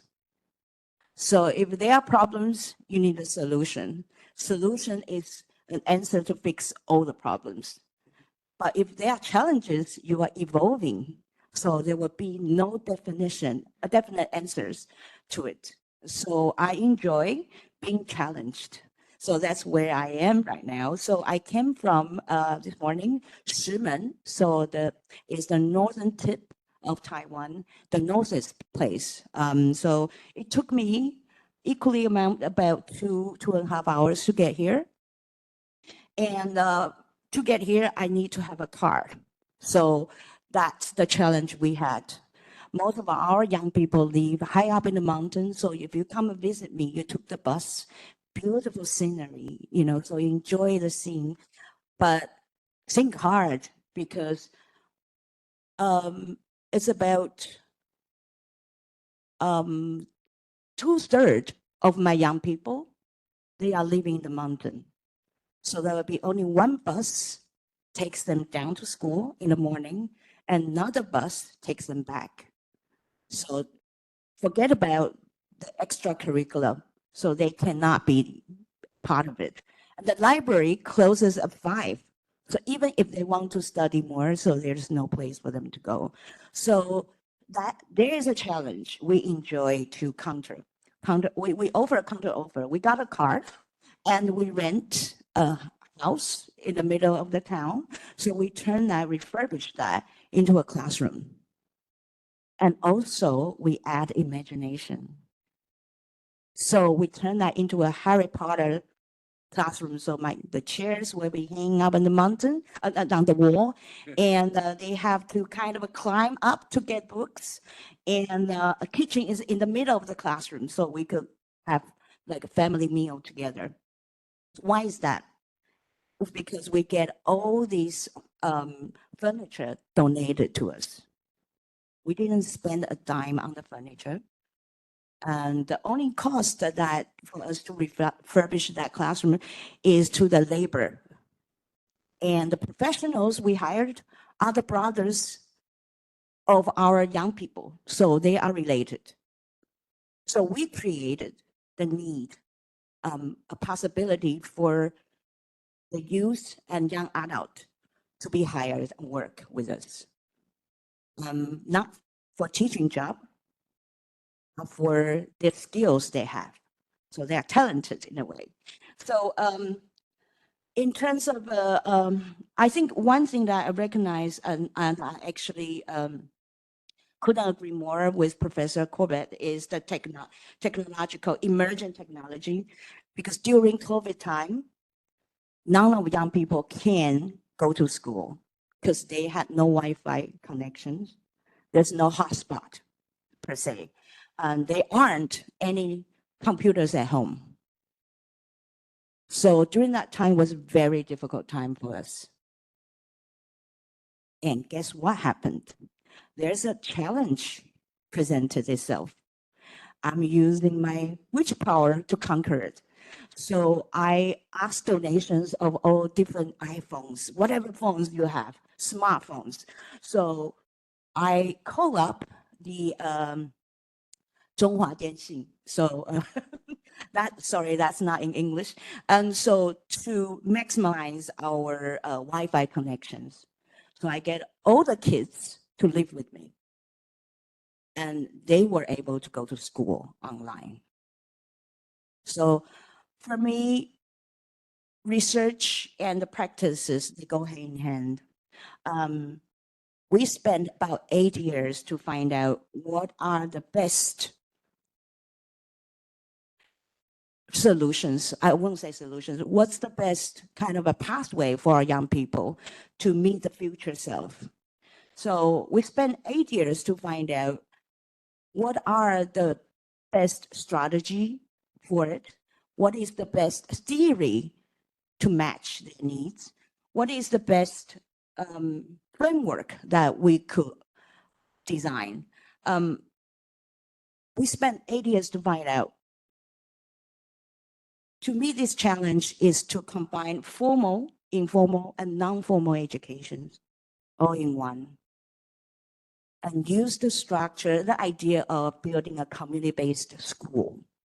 So which means we use the abandoned houses, we use the street, we use the car parking lot, we use the park, we use the river, we use the trees, we use grannies, nai, we use granddad, we use their brothers and sisters, mom and dad, to become part of the school. And if you ask me how big the school is, my answer will be, depends on where my students live. So that will be from starting from their home to the nearest town. And we turn bus ride into a scavenger hunt. So wherever we are, there are always lessons. So we are not limited to the walls. We're not limited to the furniture that we must have, or we must have a whiteboard to teach. So to answer the question of presented that to us is we should not see rural education as problems. We should see them as challenges.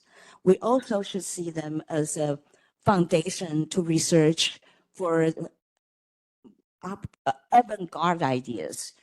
We should see these challenges as a possibility that teaching or education could be a magical solutions to address these issues. So I'm all into innovation. So now Professor Yang has mentioned about regional revitalization. So, but I use the term placemaking. So I do not think about how much money we'll bring into the community. I'm more thinking about how can I use all these free spaces and turn them into educational playgrounds. Okay, so I hope I answer all the questions, but later on you can ask me more, so you're invited. Thank you. 好，谢谢。那 Mike, could you respond to them? Yes, I could. Turn on the Yep. Hello, yeah. I think this is amazing. This is fascinating because we have first Professor Yang, who comes in with a system solution. Like, what do we need to do within our systems, within the existing structure of the institutional network of schools to solve problems? And then we have the second Professor Yang, who comes in and proposes solutions that seem to me to be saying we step outside the system. And so, you know, this tension between the existing structure of schooling, the surface level changes that I talked about in my discussion, and the structural reordering, I think is what's really fascinating about these two presentations. And I think we need both. The institutional system of schooling is not going to evaporate tomorrow. I suggested it might in 20 or 30 or 50 years. Who knows? You know, lots of people have been predicting that schools are going to fall apart. In the 70s, I was a kind of radical Ivan Illich deschooling society. The schools were going to fall apart and they were going to become these communal experiments. Well, it didn't happen. If anything, the schools are tighter and more rigid than they were in the 1970s. But at the same time, we have a wonderful proliferation of experimental options, both within the system, sometimes within, and often without. And so that really struck me. The second, Professor Yang, what really, I think, touched me was the way that you're reimagining classroom geography. In fact, you've blown it up. It's gone. The classroom as a box, a container for learning, the only geography that works is a model that is long overdue for critique and problematization. Again, the old radicals from the 1960s were predicting that school would disappear. John Dewey predicted it 100 years ago. You know, in Utopia, he said, there are no schools. Schools just become, learning becomes life, and you're learning pretty much as you seem to be suggesting from the affordances of the community and through integration in the normal things that people do. But okay, let's step down from the clouds and well, let's get back to the system. Like, how do we make a system work? And I think the first Professor Yang's ideas about deliberation between different levels of the society, different geographies within. Place is an interesting idea because every place we can imagine, our little rural community, is part of larger places, regions, states, nations, and as I suggested, the globe. So we're all nested within one another. By the same token, every place we can imagine contains within it an infinite number of other places, families, individual children, backyards, abandoned houses. And I think, you know, we really do well to think as educators about how can we best use all of these spaces and how can we best bring the people at the table around educational conversations together in discussions of, you know, what is a problem. I really like the way you took apart my idea of problem too. You know, what's a problem? I presented something in Lanzhou the other day where I began by reflecting on Elwood Cubberley, who was the president of Stanford University in 1922, wrote a book called The Rural Life Problem. You know, the rural school problem as a subset of the rural life problem. And he was defining rural places as problematic for modernity. And they were places that had to be fixed and modernized and brought up to standards. Of course, that's ridiculous. There is no single rural problem. There are problems, and Challenge. I agree with you. Solutions. They're invitations. They're opportunities. Isn't there a Confucian thing that you know, may you live in interesting times? You know, problems are good. They they shake us up, and they cause us to create. COVID is the perfect example. We know a lot more about online teaching now than we did 4 years ago.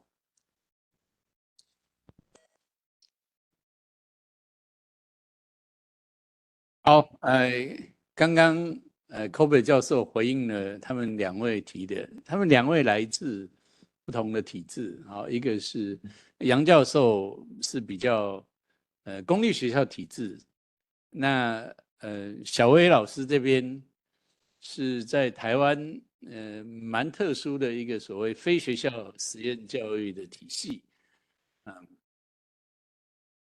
就传统的课程架构来说，人事等等，有比较大的空间啊。我看他做的好像就是，那个岛屿的边界就是学校的边界。我记得我以前在美国念书，Madison 那个他的校长刚开学的时候，他有一句话我印象很深刻。他说的 boundary of the state is the boundary of the school， 就是州的边界还是学校的边界。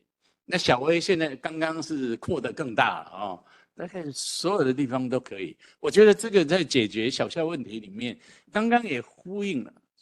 Sorry, I forgot. Later I'll tell you what I'm talking about. 好。OK， 来，你要说，请。But for me, from my perspective, the boundary here that I have been challenged the most is the boundary of the mind. Yeah. Yep. OK, the boundary of the mind is the really challenge. 所以大家要不要来说一说你们的观察？来回应一下他们前面三位，包括在网络上的朋友，你都可以用打字的方式来参与。我们现场的人还没有网络上的人多，那你看了之后、听了之后，有一些任何的感想，欢迎都随时来加入，或者现场有朋友来这边。麻烦对按下去，然后简单自我介绍一下，提一下您的。你好，必信有工程，那个是社区里面做那个弱势教育的部分。那我想请教国外那个加拿大演讲者，就是说，在偏乡教育的部分里面，除了加拿大、纽西兰跟澳洲，他们的一个背景很类似，那相对的是像北欧的那个挪威、芬兰跟瑞典，他们的人口跟都市的生活形态比较集中大都市，那偏乡也是非常的狭长。那这些都是比较经济优渥的一个国家，他们的偏乡教育有没有什么样的一个特色可以互相学习，或者说可以了解的一个地方？因为像澳洲、纽西兰跟加拿大都有它的一个原住民的那一个区块。那像欧洲的芬兰也有一些原住民的那个部分。那有没有他们的偏乡教育的部分有什么可以互相学习跟优点可以学习？那第二个是说，我想请教，就是因为他们像英国有在威尔斯那边有一个推行他们的一个语言教育跟文化的一个复兴的运动，有没有可能在偏乡教育，因为他们的威尔斯语其实在英国本岛之外，其实是爱尔兰岛或者是法国那边都有它威尔斯的一个语言，只是人数比较少。有没有可能偏乡教育有一个国际跨领域的一个合作，把这个区块的一个资源跟人力跟热度跟把它推广出来？有没有这个国际合作的可能？谢谢。那请那个 Mike 回应，谢谢。Yeah, thank you for the. There, okay, thanks. Yeah. Thank you for the questions. In a way, they're the same question. How can a school system that's been built to do one thing do many things? How can a school system that's, effectively built to create a monoculture, turn around and promote diversity? And I guess that is the question that most modern school systems, as you mentioned, across the world are trying to deal with in different ways. I mentioned briefly the Truth and Reconciliation Commission in Canada, which was an inquiry into the education of Indigenous children in residential schools. And children were removed from their families, Indigenous children.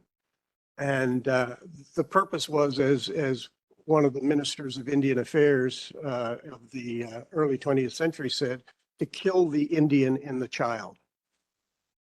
So it was an attempt to erase the culture, and at best to assimilate, if not to destroy. And it went two ways. Well, the idea that was promoted was this will make you all part of the same society. But basically, the reality of it is it created two very separate groups of people. One group of people who were systematically abused and worked in these so-called schools, and another group of people who more recently arrived from Europe went on to control the society. And, that's a nightmare. That's a nightmare. In my society, my ancestors, the French ones, came in the early 1600s, and the English came a little bit later, and they stole the land. They were thieves. So my country is built on a lie. It's built on a lie. And the Truth and Reconciliation Commission has been a shock to the Canadian education system, because we are now, instead of promoting a vision of national history that is this great story of, the kings of England and civilizing and coming to this empty land where no one was there and had any knowledge, that bullshit story, that lie, has now been exposed, and has been exposed at the level where the government has accepted all of the recommendations of this Truth and Reconciliation Commission in 2015. So the school systems and the universities are reeling. We are trying to take this machine that has been designed to create one kind of animal, the Canadian, the English Canadian in most parts of our country. There's the French Canadians in Quebec, if you know about those politics. And we're trying to retool. At least we say we are. And the Indigenous groups keep saying to us, well, we're beginning to go somewhere. But as you say, language is the foundation. My Indigenous friends tell me that language is a technology that was developed by the Indigenous people to understand and work with and in the land. And English came along, and English doesn't fit,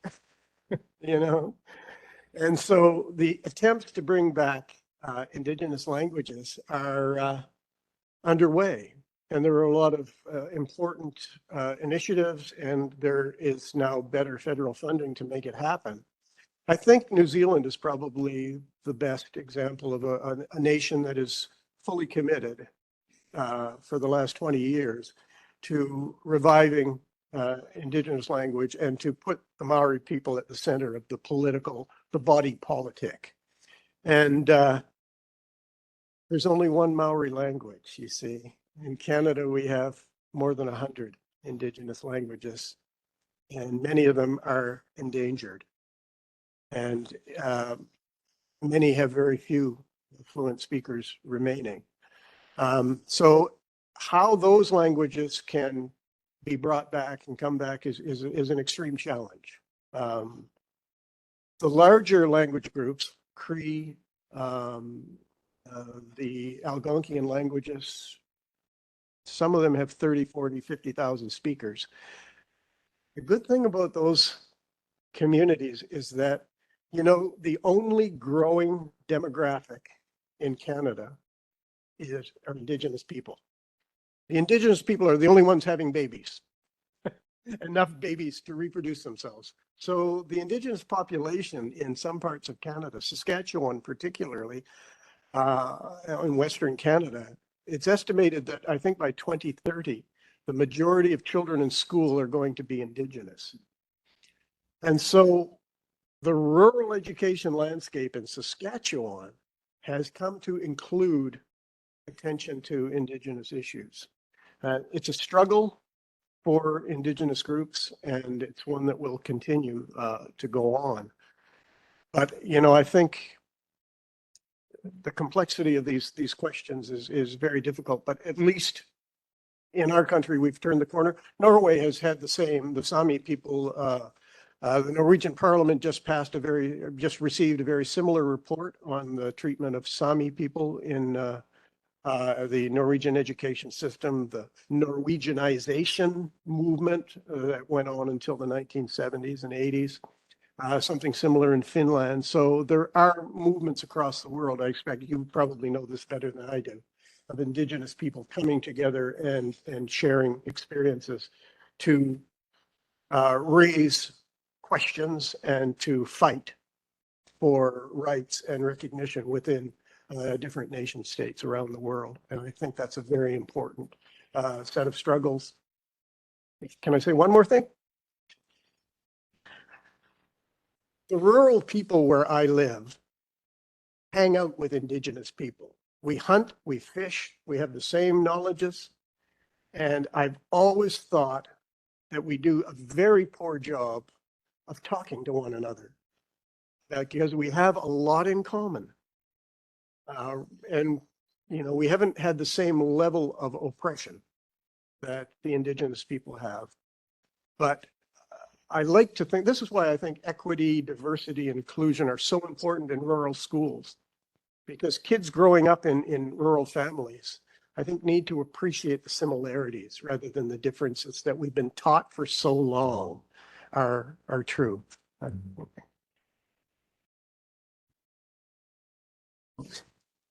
谢谢。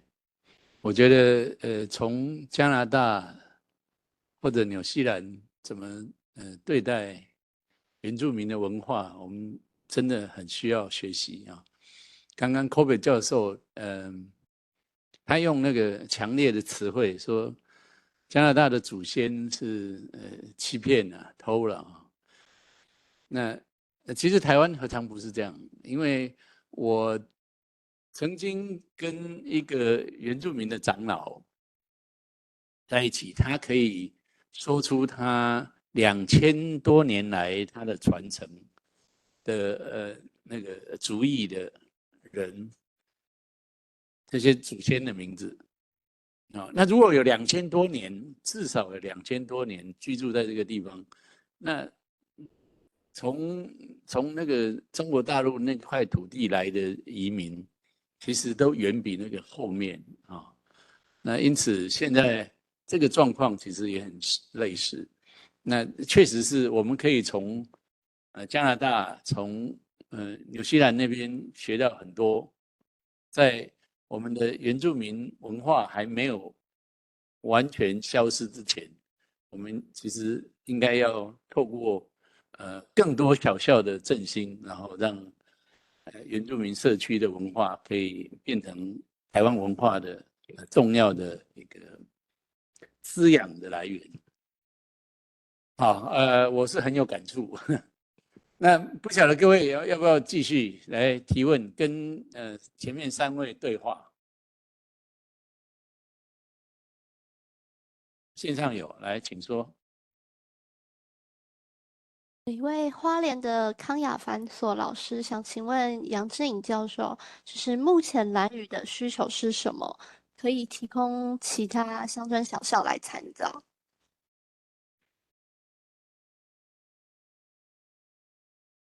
好，来请杨教授。我去是兰屿哈，然后呢，因为校长陪伴计划，然后隔天那要飞回来，然后呢，我主要先讲这一段哈。早上起来运动的时候风很大，我就惨了哈。我那一天呢，可能飞机我给它关好几天了哦。那我可能平常做好事呢，那运气特别好。当天我那一班飞机就我那班飞，然后剩下的时间呢都不飞了，就停掉了哈。那蓝宇老师很多是外地人啊哈，所以他们的家乡、他们的亲人都在台湾了哈。这是第一个那个偏乡老师的一个情感问题哈。但是我想说，要他们去融入这个，其实要有一个适培阶段，我们讲说偏乡哈，他到偏乡之后还去学习跟偏乡怎么去互动，特别是蓝宇哈，所以他在之前阶段其实也没有这段经验。这是一个是情绪的部分，社会情绪的问题。那第二个哈，他们告诉我说，冷气机坏了哈，那个洗衣机坏了呢，找不到人修理，啊，都光光的。第二个是他们用船运啊，干脆买新的比较快，啊，但是买新的要等到船运过来，所以生活机能相对台湾，所以就比较更缺，因为那观光，他们主要是观光为主嘛，好，好，那所以整个我讲是第一个是老师的层面，讲是老师的层面，那其实那个6年要马上要离开这个偏乡，他的感受，我是觉得比那个比本岛的偏乡学校更强烈。可是这个怎么解决？其实大家可以在集思广益了哦，这个我也不知道怎么办的，无解。那第二个是家长的心态也是一样，那个校长告诉我说不要闯红灯啊，不戴安全帽的啦，那所以那个整个家长的一个对教育这样的一个态度，跟校长跟老师之间其实也有一些落差，因为他们对生涯发展，其实我在本岛也有发现到啊，我家就是屏东很多恒春那个东港那边，我爸爸赚钱，像郑老师刚才提到说赚的钱都比那个读书还高，我为什么要读书呢？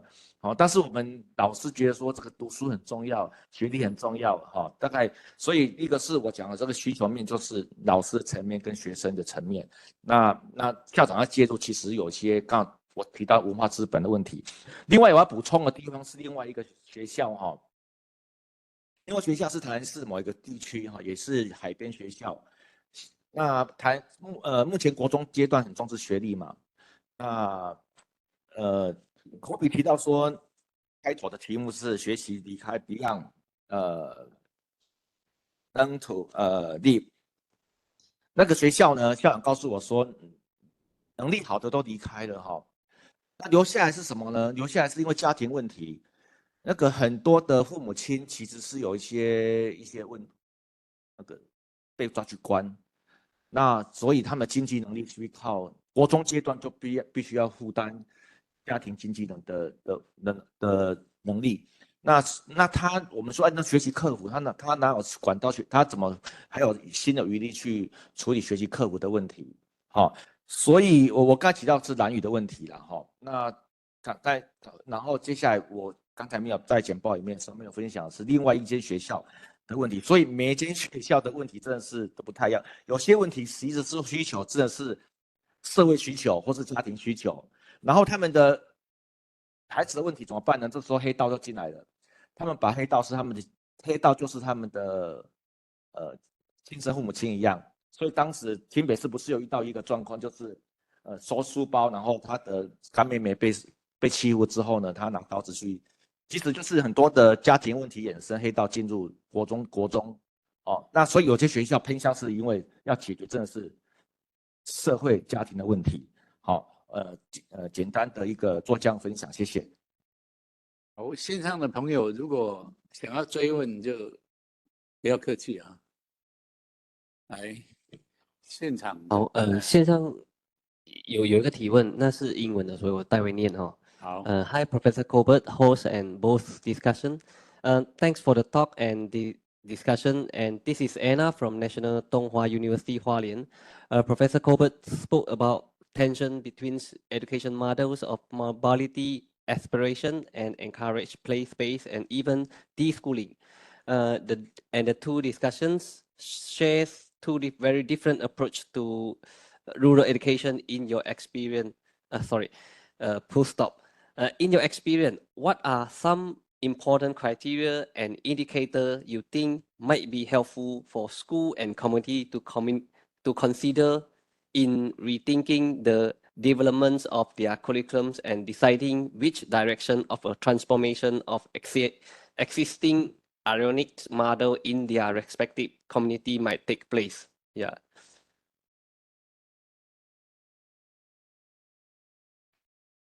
Yes, already on. Yeah, I think I understand the question. I'll try. What are the criteria for curriculum that are suggested for? Could you read the last part of the question again, please, Lee? 那个嘉年，你再念一遍。 Kind of hard to hear. Sorry, because I have to monitor the monitor Yeah, again. The last part of the question is, in your experience, what are some important criteria and indicator that you think might be helpful for school and community to consider in rethinking the development of their curriculums and deciding which direction a transformation of existing ironic model in their respective community might take place? Okay, yeah, okay. I think I've got it. It's interesting. I was having a chat with a young man back there about, the ghost in the room, the elephant in the room, which is the standardized test. And when we talk about criteria for curriculum, our minds very quickly go to these kinds of standards and the way that they shape how we think about schooling. Now, if we don't take these things seriously, I think we risk something. I'm not sure. I'm really torn about this question sometimes, because sometimes I think we should just throw it all in the garbage can and forget about it, and just run schools in ways that make sense in the communities. But of course, well, maybe Professor Yang, you might have a different view of this, because in a way, you've sort of, you haven't said you've done that. You're incorporating academic criteria as well. But I guess I think perhaps the person who can answer this question better than I can is Yang. Yeah, Xiaowei. In reality, I guess my comment will go back to my initial response to the two presentations. We have to find spaces in between. Professor Cheng and the experimental education people have done something I think that is quite interesting and innovative and important, because they've managed to convince the national government that it should create space. It should create space for different types of curriculum, and a certain amount of, as I understand it, a certain amount of leeway with respect to how curriculum outcomes are met. And so that's the policy discussion that is taken forward by influential people like Professor Cheng, who can get the ear of government and make this space for some kinds of schools. But we also, I think, have people working within the established system and people working outside of it who also provide us with ideas. I think I'll just be quiet now and let, would you like to address the question? Right, so here we go. Right, so I think I quickly mentioned during my brief introduction, I mentioned of formal education, which is standardized testing, and schooling like K-12 and higher education. So I also mentioned non-formal education, which is pretty much, you have heard about that. It's 丙级、乙级、甲级. So those are credentials that you get certificate based on your skill level. So the confusion is most of all these qualifications for skills are provided through formal education.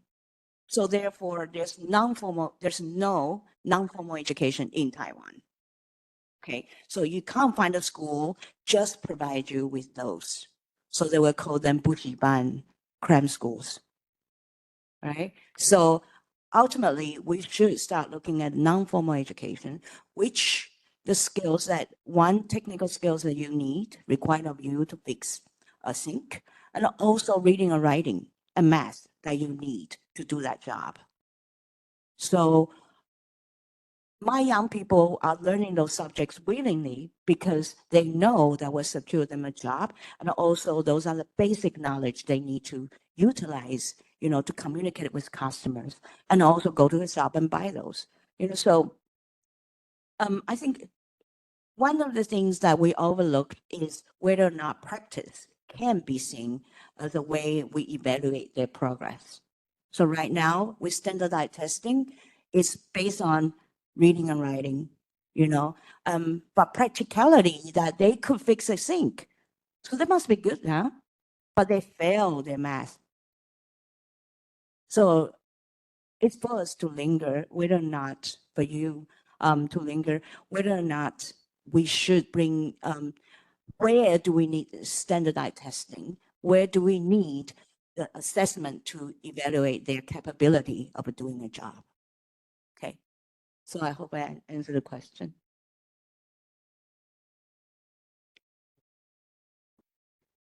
来继续，我们剩20分钟了，时间不长，赶快掌握。这边现场这边有一位小姐，请。Hello, thank you for the lecture.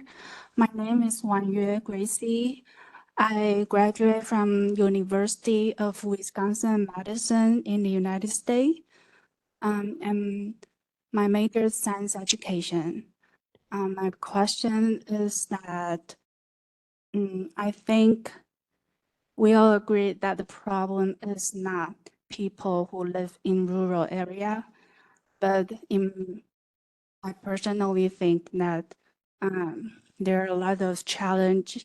It's about the mainstream value and assumption, including people in academia. So I was wondering, as a scholar, is there a way to communicate in academia?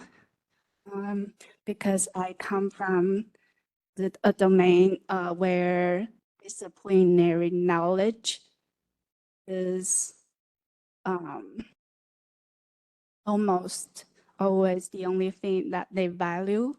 So I was wondering whether there's a way to communicate with people in academia. So I think this is one of the toughest task for anyone, because in the university, every professor thinks they are good. Okay, but we have okay. Okay, why don't you start first?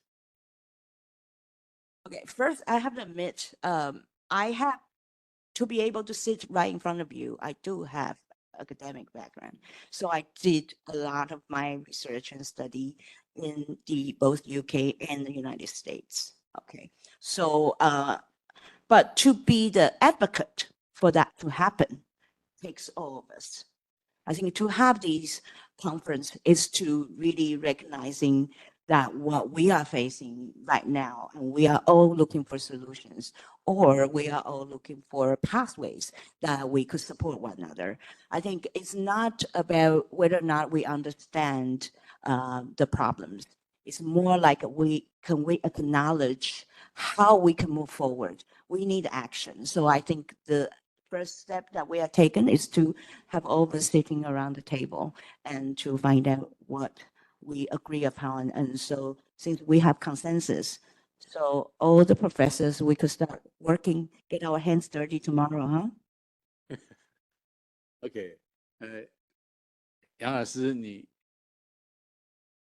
要不要那个？你应该做很多跟大学沟通的事啊。他先叹了气，表示真的很不容易。跟大学沟通这件事真的是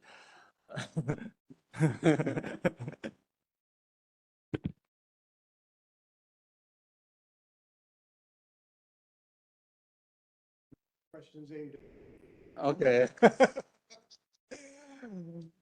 You know, when I first got a job in a university, I worked as a teacher educator. I taught for 19 years in rural schools, indigenous schools.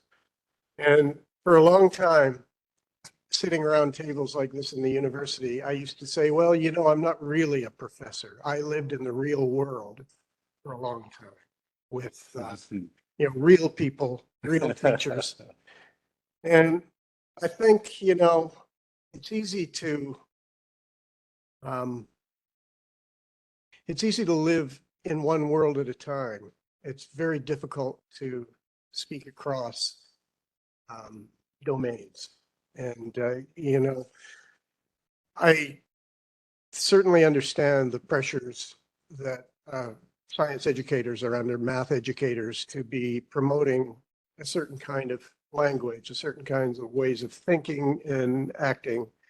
And I'm also well aware that academics can get into theory land and kind of lose everybody. And, you know, it seems if you read the top academic journals, you would think the most important thing in education is some idiotic thing that some French theorist dreamed up 10 years ago. And some education professor in New York is writing an article about it. And those are the things that we find in the top tier journals. And so they're so far away from the work that ordinary people do in schools that, you know, you wonder what on earth is going on. And I think that in a way is a great shame at one level. But on another level, I think, you know, nuclear physicists also speak a very esoteric language that I can't begin to understand. So we need those people to be pushing theory forward in the academy. But we also need people like Professor Yang, I hope myself, Professor Cheng, that are trying to bridge this world of academic knowledge, academic thinking, theoretical writing, and the world of working teachers. The next level down, though, is the people in communities. The teachers themselves in rural communities are very often people who speak a language that the ordinary folks down in the community can't begin to understand either. So there are levels to this. And the best teachers, you know, are the people who can interpret the principles of science, the principles of mathematics, the principles of literature to ordinary people. And that's difficult. It's really hard to do. Antonio Gramsci, the old Marxist theorist, called it organic intellectuals, people who live in two worlds at the same time and who can join those multiple levels of discourse and multiple layers of society. I'm a sociologist, and so one of the foundational things that I understand is that we do not live in one world. We have this thing called gender. It separates those of you who have one set of genitalia from those of us who have another set of genitalia, and associated with that physical, the tiny little physical difference between us are a whole bunch of social norms about how people are supposed to act. We live in a world that's divided by social class. The people who make millions of dollars a year do not live in the same world as fish laborers that I have worked with in communities. The cultural differences of racialized and ethnic minorities creates all of these different schisms. And how we talk across these boundaries and come together is the art that I hope, you know, we call it critical thinking, we call it, you know, building collegial academic community that can try to bridge these really difficult gaps between us. You know, the German philosopher Jürgen Habermas says, you know, we've got two worlds here. We've got this world of people who believe in God and creation, and then we've got this people who believe in science over here. It's really hard to have a conversation. I have a sister who believes that the earth is 6,000 years old. She thinks dinosaurs still walk the earth, and Christian scientists have seen them. She's not an idiot, she's a lawyer. How do I talk to her? There are lots of people in the world who have beliefs that, to me, are absolutely bizarre. If we don't talk to each other, this world could well explode, literally explode.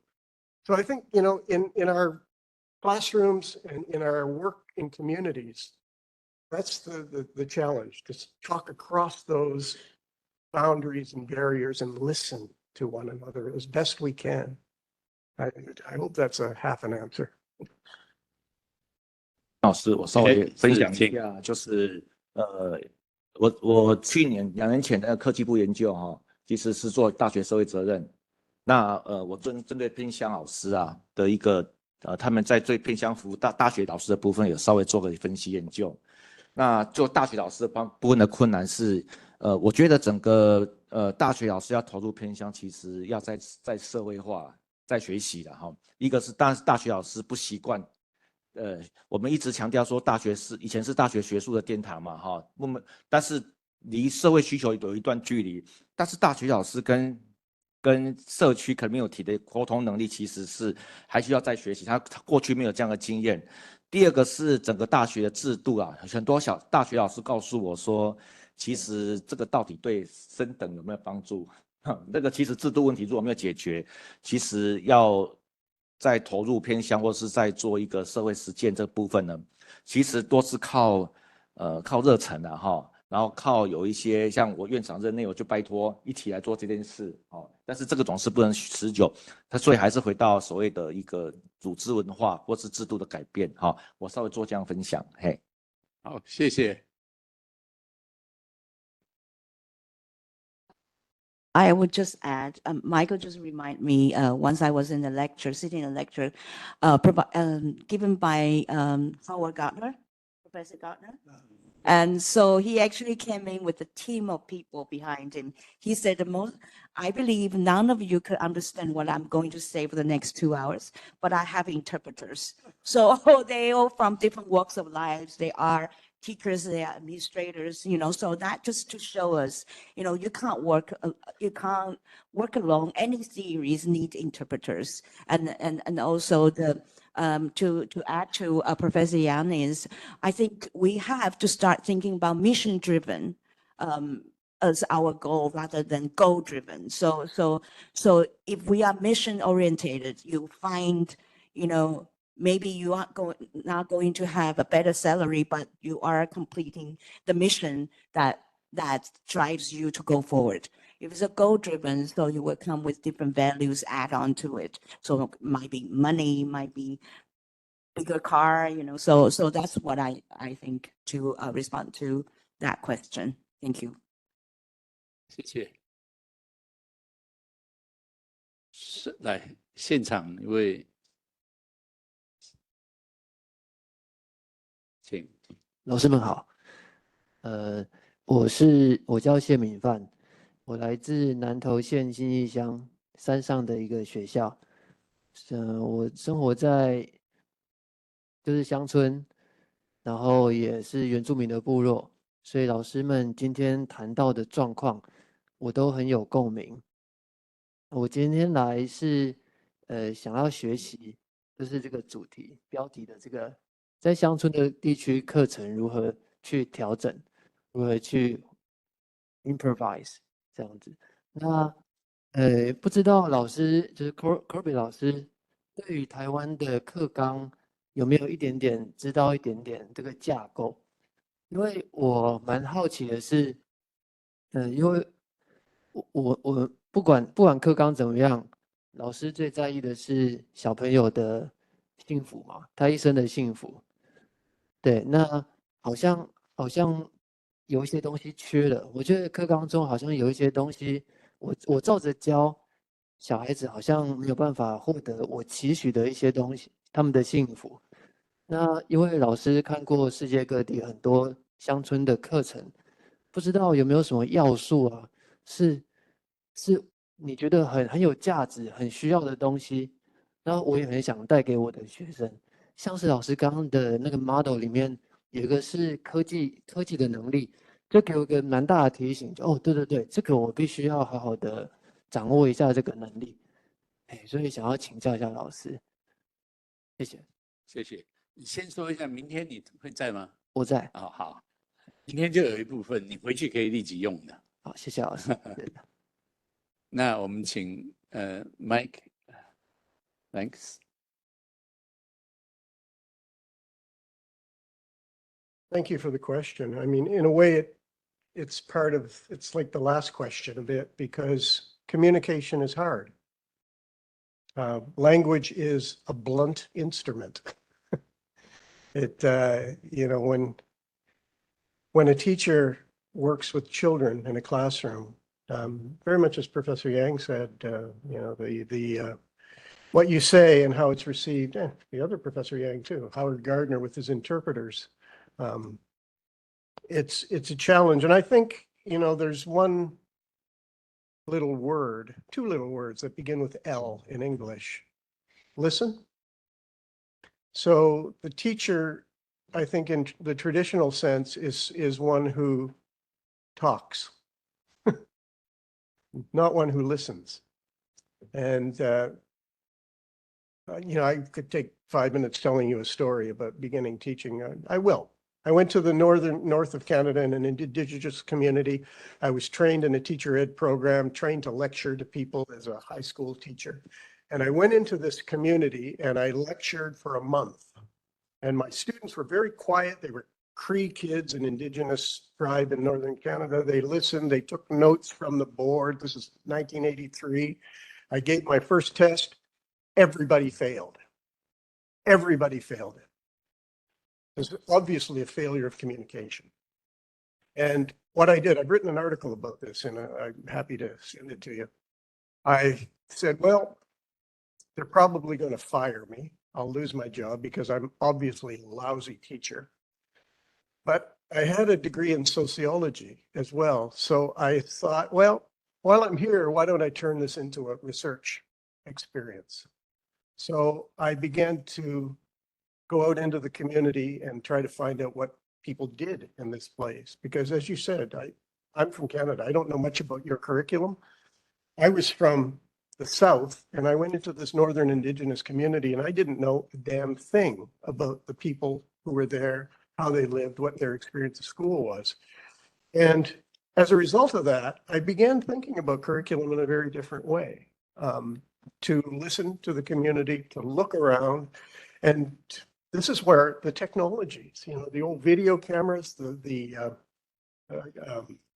photography became a very important part of my curriculum. And also going out on the land and building things like cabins, you know, with students, to try to take the ordinary business of what people did in the communities by looking and listening and turning them into curriculum. Now, I was in a system that didn't demand a whole lot in terms of standardized testing.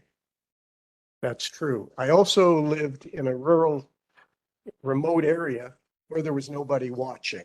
I could pretty much do whatever I wanted to do as a teacher. So I had that freedom. I had the freedom like what you do. And I did have that. Most teachers didn't take it. They just continued to do Southern schooling with these kids.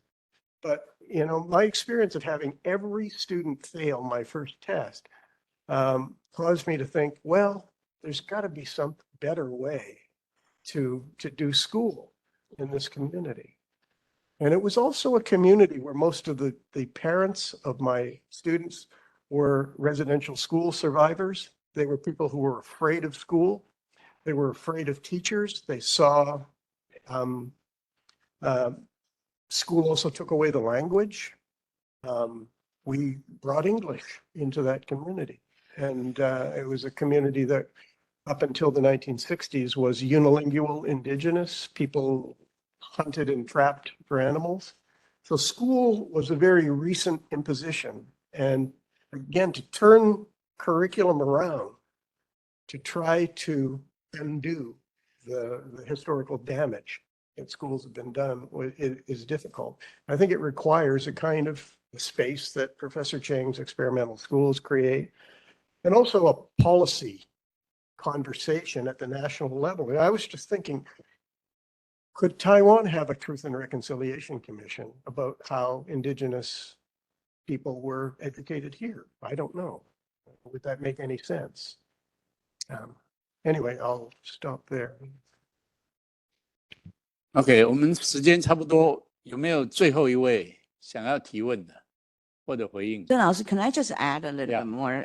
So 108课纲就是大家一起要教的内容嘛，对不对 ？So when I was in England, I was trained as a primary teacher. So that was the time they started national curriculum, just like what 108课纲 was. So when I went to all the different schools, because I was a training teacher, so I visited 10 different schools. All of them were doing art, and they were all painting sunflowers. So it was suggested through the national curriculum, sunflower is one of the activities that you could do, but the teachers pick up the first one, so end up like all different schools. They are one in London, one in Leicester. They were all doing sunflowers. What is the coincidence? I think that the problem is we need to interpret the curriculum differently from your own experience and your own location. So you could paint something else. It doesn't have to be sunflowers or not painting at all. So that's my feedback to you. Thank you. 确实，我觉得要 follow 小薇老师刚说的，跟谢老师嘛一个回应，就是课纲看起来有限制，其实把教室的门关起来，老师还是有一定的自由度。台湾甚至于有课纲的私校，像诺瓦，他们是完全不管课纲的，就是你要把每学期就是编一个主题，用主题式教学的方式，最后你教的东西再跟课纲一对照，其实远比课纲内容多很多，深很多。所以也许如果说你在山上跟你们的同事，也许可以稍微放肆一点，勇敢一点。其实政府也没有规定说你一定要那样子只是因为现场老师们已经习惯拿着教科书之后，就会比较容易受到限制。像你这么积极，从南投又来这边的，如果你需要协助我们非常乐意看需要陪伴，或者是需要有人帮你们跟上面沟通我们这个事情还做得到。好，所以意思是你不寂寞，要愿意做，不会寂寞。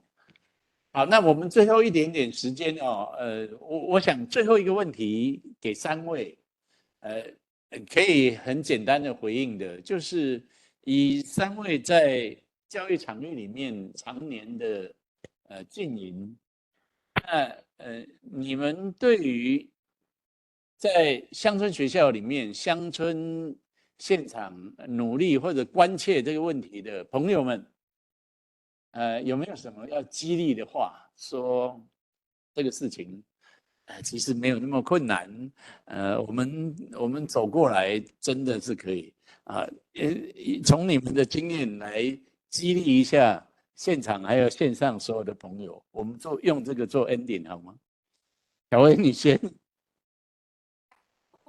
你还没走过来，你刚刚不是说没有困难吗？ Yeah, 没有 problems, that challenges. 但是 okay, so now prepare yourself, embrace yourself. This is what I'm going to advise you to do is become a / professional.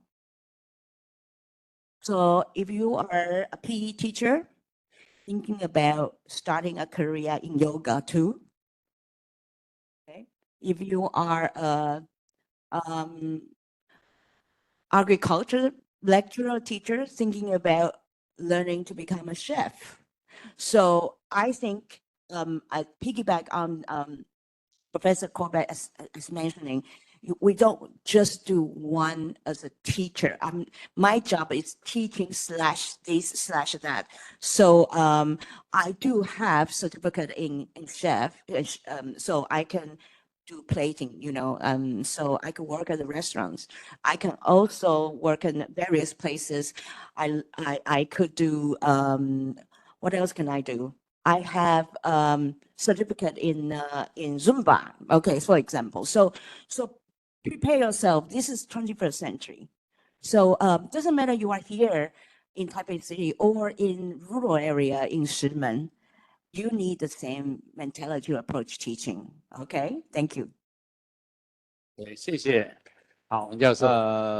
我这几年参与偏乡的一些活动其实慢慢的，我觉得大学老师包括每一个人都要抛开自己过去的一些 boundary 我跟偏乡学习了偏乡其实可以创造很多惊奇主体性。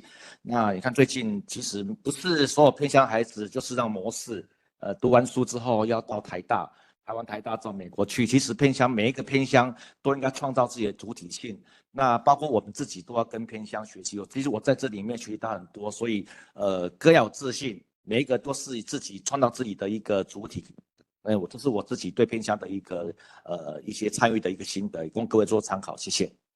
Okay, Mike, some final words. It's hard to keep me to 2 minutes on anything. I'm a rural person. I can't even introduce myself at a half an hour. What to do? I think that's what we've been talking about, isn't it? Yeah. I would say, to a teacher like this young man, use your talents, develop your talents. Don't be afraid, if you're interested in something, to turn it into curriculum and to share it with your students. Because if you're passionate about something, and anything you're passionate about can generally be turned into some kind of curriculum, that passion is going to be transmitted to those children. Second thing is, and you mentioned this, Ms. Yang, invite community members into your school and make a curriculum out of it. There's a beautiful book by a New Zealand writer named Lloyd Jones. It's called Mr. Pip. It's about Papua New Guinea during a revolution where all the teachers leave town, and there's this one old guy left in the community. He's the only one, he's English. So the people in the community think, well, he could read, so he becomes the teacher. And it's a really interesting book about how this man uses one book, Charles Dickens' Great Expectations, and begins inviting the community members in to share their knowledge with the students. So invite people in. And the third thing is watch what people are doing and make curriculum out of it. What's happening in the community that is important to the people who live there? And how can that be turned into curriculum? Curriculum is not a script. At least where I live, it isn't. I don't think the government wants you to, everybody, it's not like China where every kid in grade 4 is on page 316 of the textbook. You're actually being invited to make something, to interpret curriculum. I think at least we are in North America, and I hope you are too. Can I close with a joke? Sure. It's a dirty joke. Is that okay? Any kind. It's a little bit dirty. Okay. There's a curriculum theorist from Canada. He's long dead, but he was one of my teachers. His name is Edgar Friedenberg. Now I'm going to say this very slowly because I don't know how this is going to translate into Chinese. But we will laugh. Laugh when it's over to make me feel good. Friedenberg said curriculum is like the plot to a pornographic movie. Not the movie itself, the plot, the storyline. Its only purpose is to get the action going. Once you start taking it too seriously, you're in trouble. You got it. Okay, so curriculum is an invitation to do something. Yeah. OK， 好，谢谢。我们今天算是比较认知方面的讨论。那明天呢，会进入实作，应用一点科技的东西，让大家学习，试着靠伙伴、团队，还有在地的素材来发展有助于孩子学习的事情。非常感谢大家。我们乡村教育非常的复杂，不太容易变成主流的问题，但是它其实跟对待人一样，我们看怎么对待弱势乡村的孩子，就知道这个社会有多进化啊，是怎么样的一个社会。那非常感谢大家共同来关切这个问题。显然我们今天在座的都是对于弱势有感觉的，我们期待大家未来有更多的合作。谢谢，特别谢谢前面3位演讲人跟语坛人。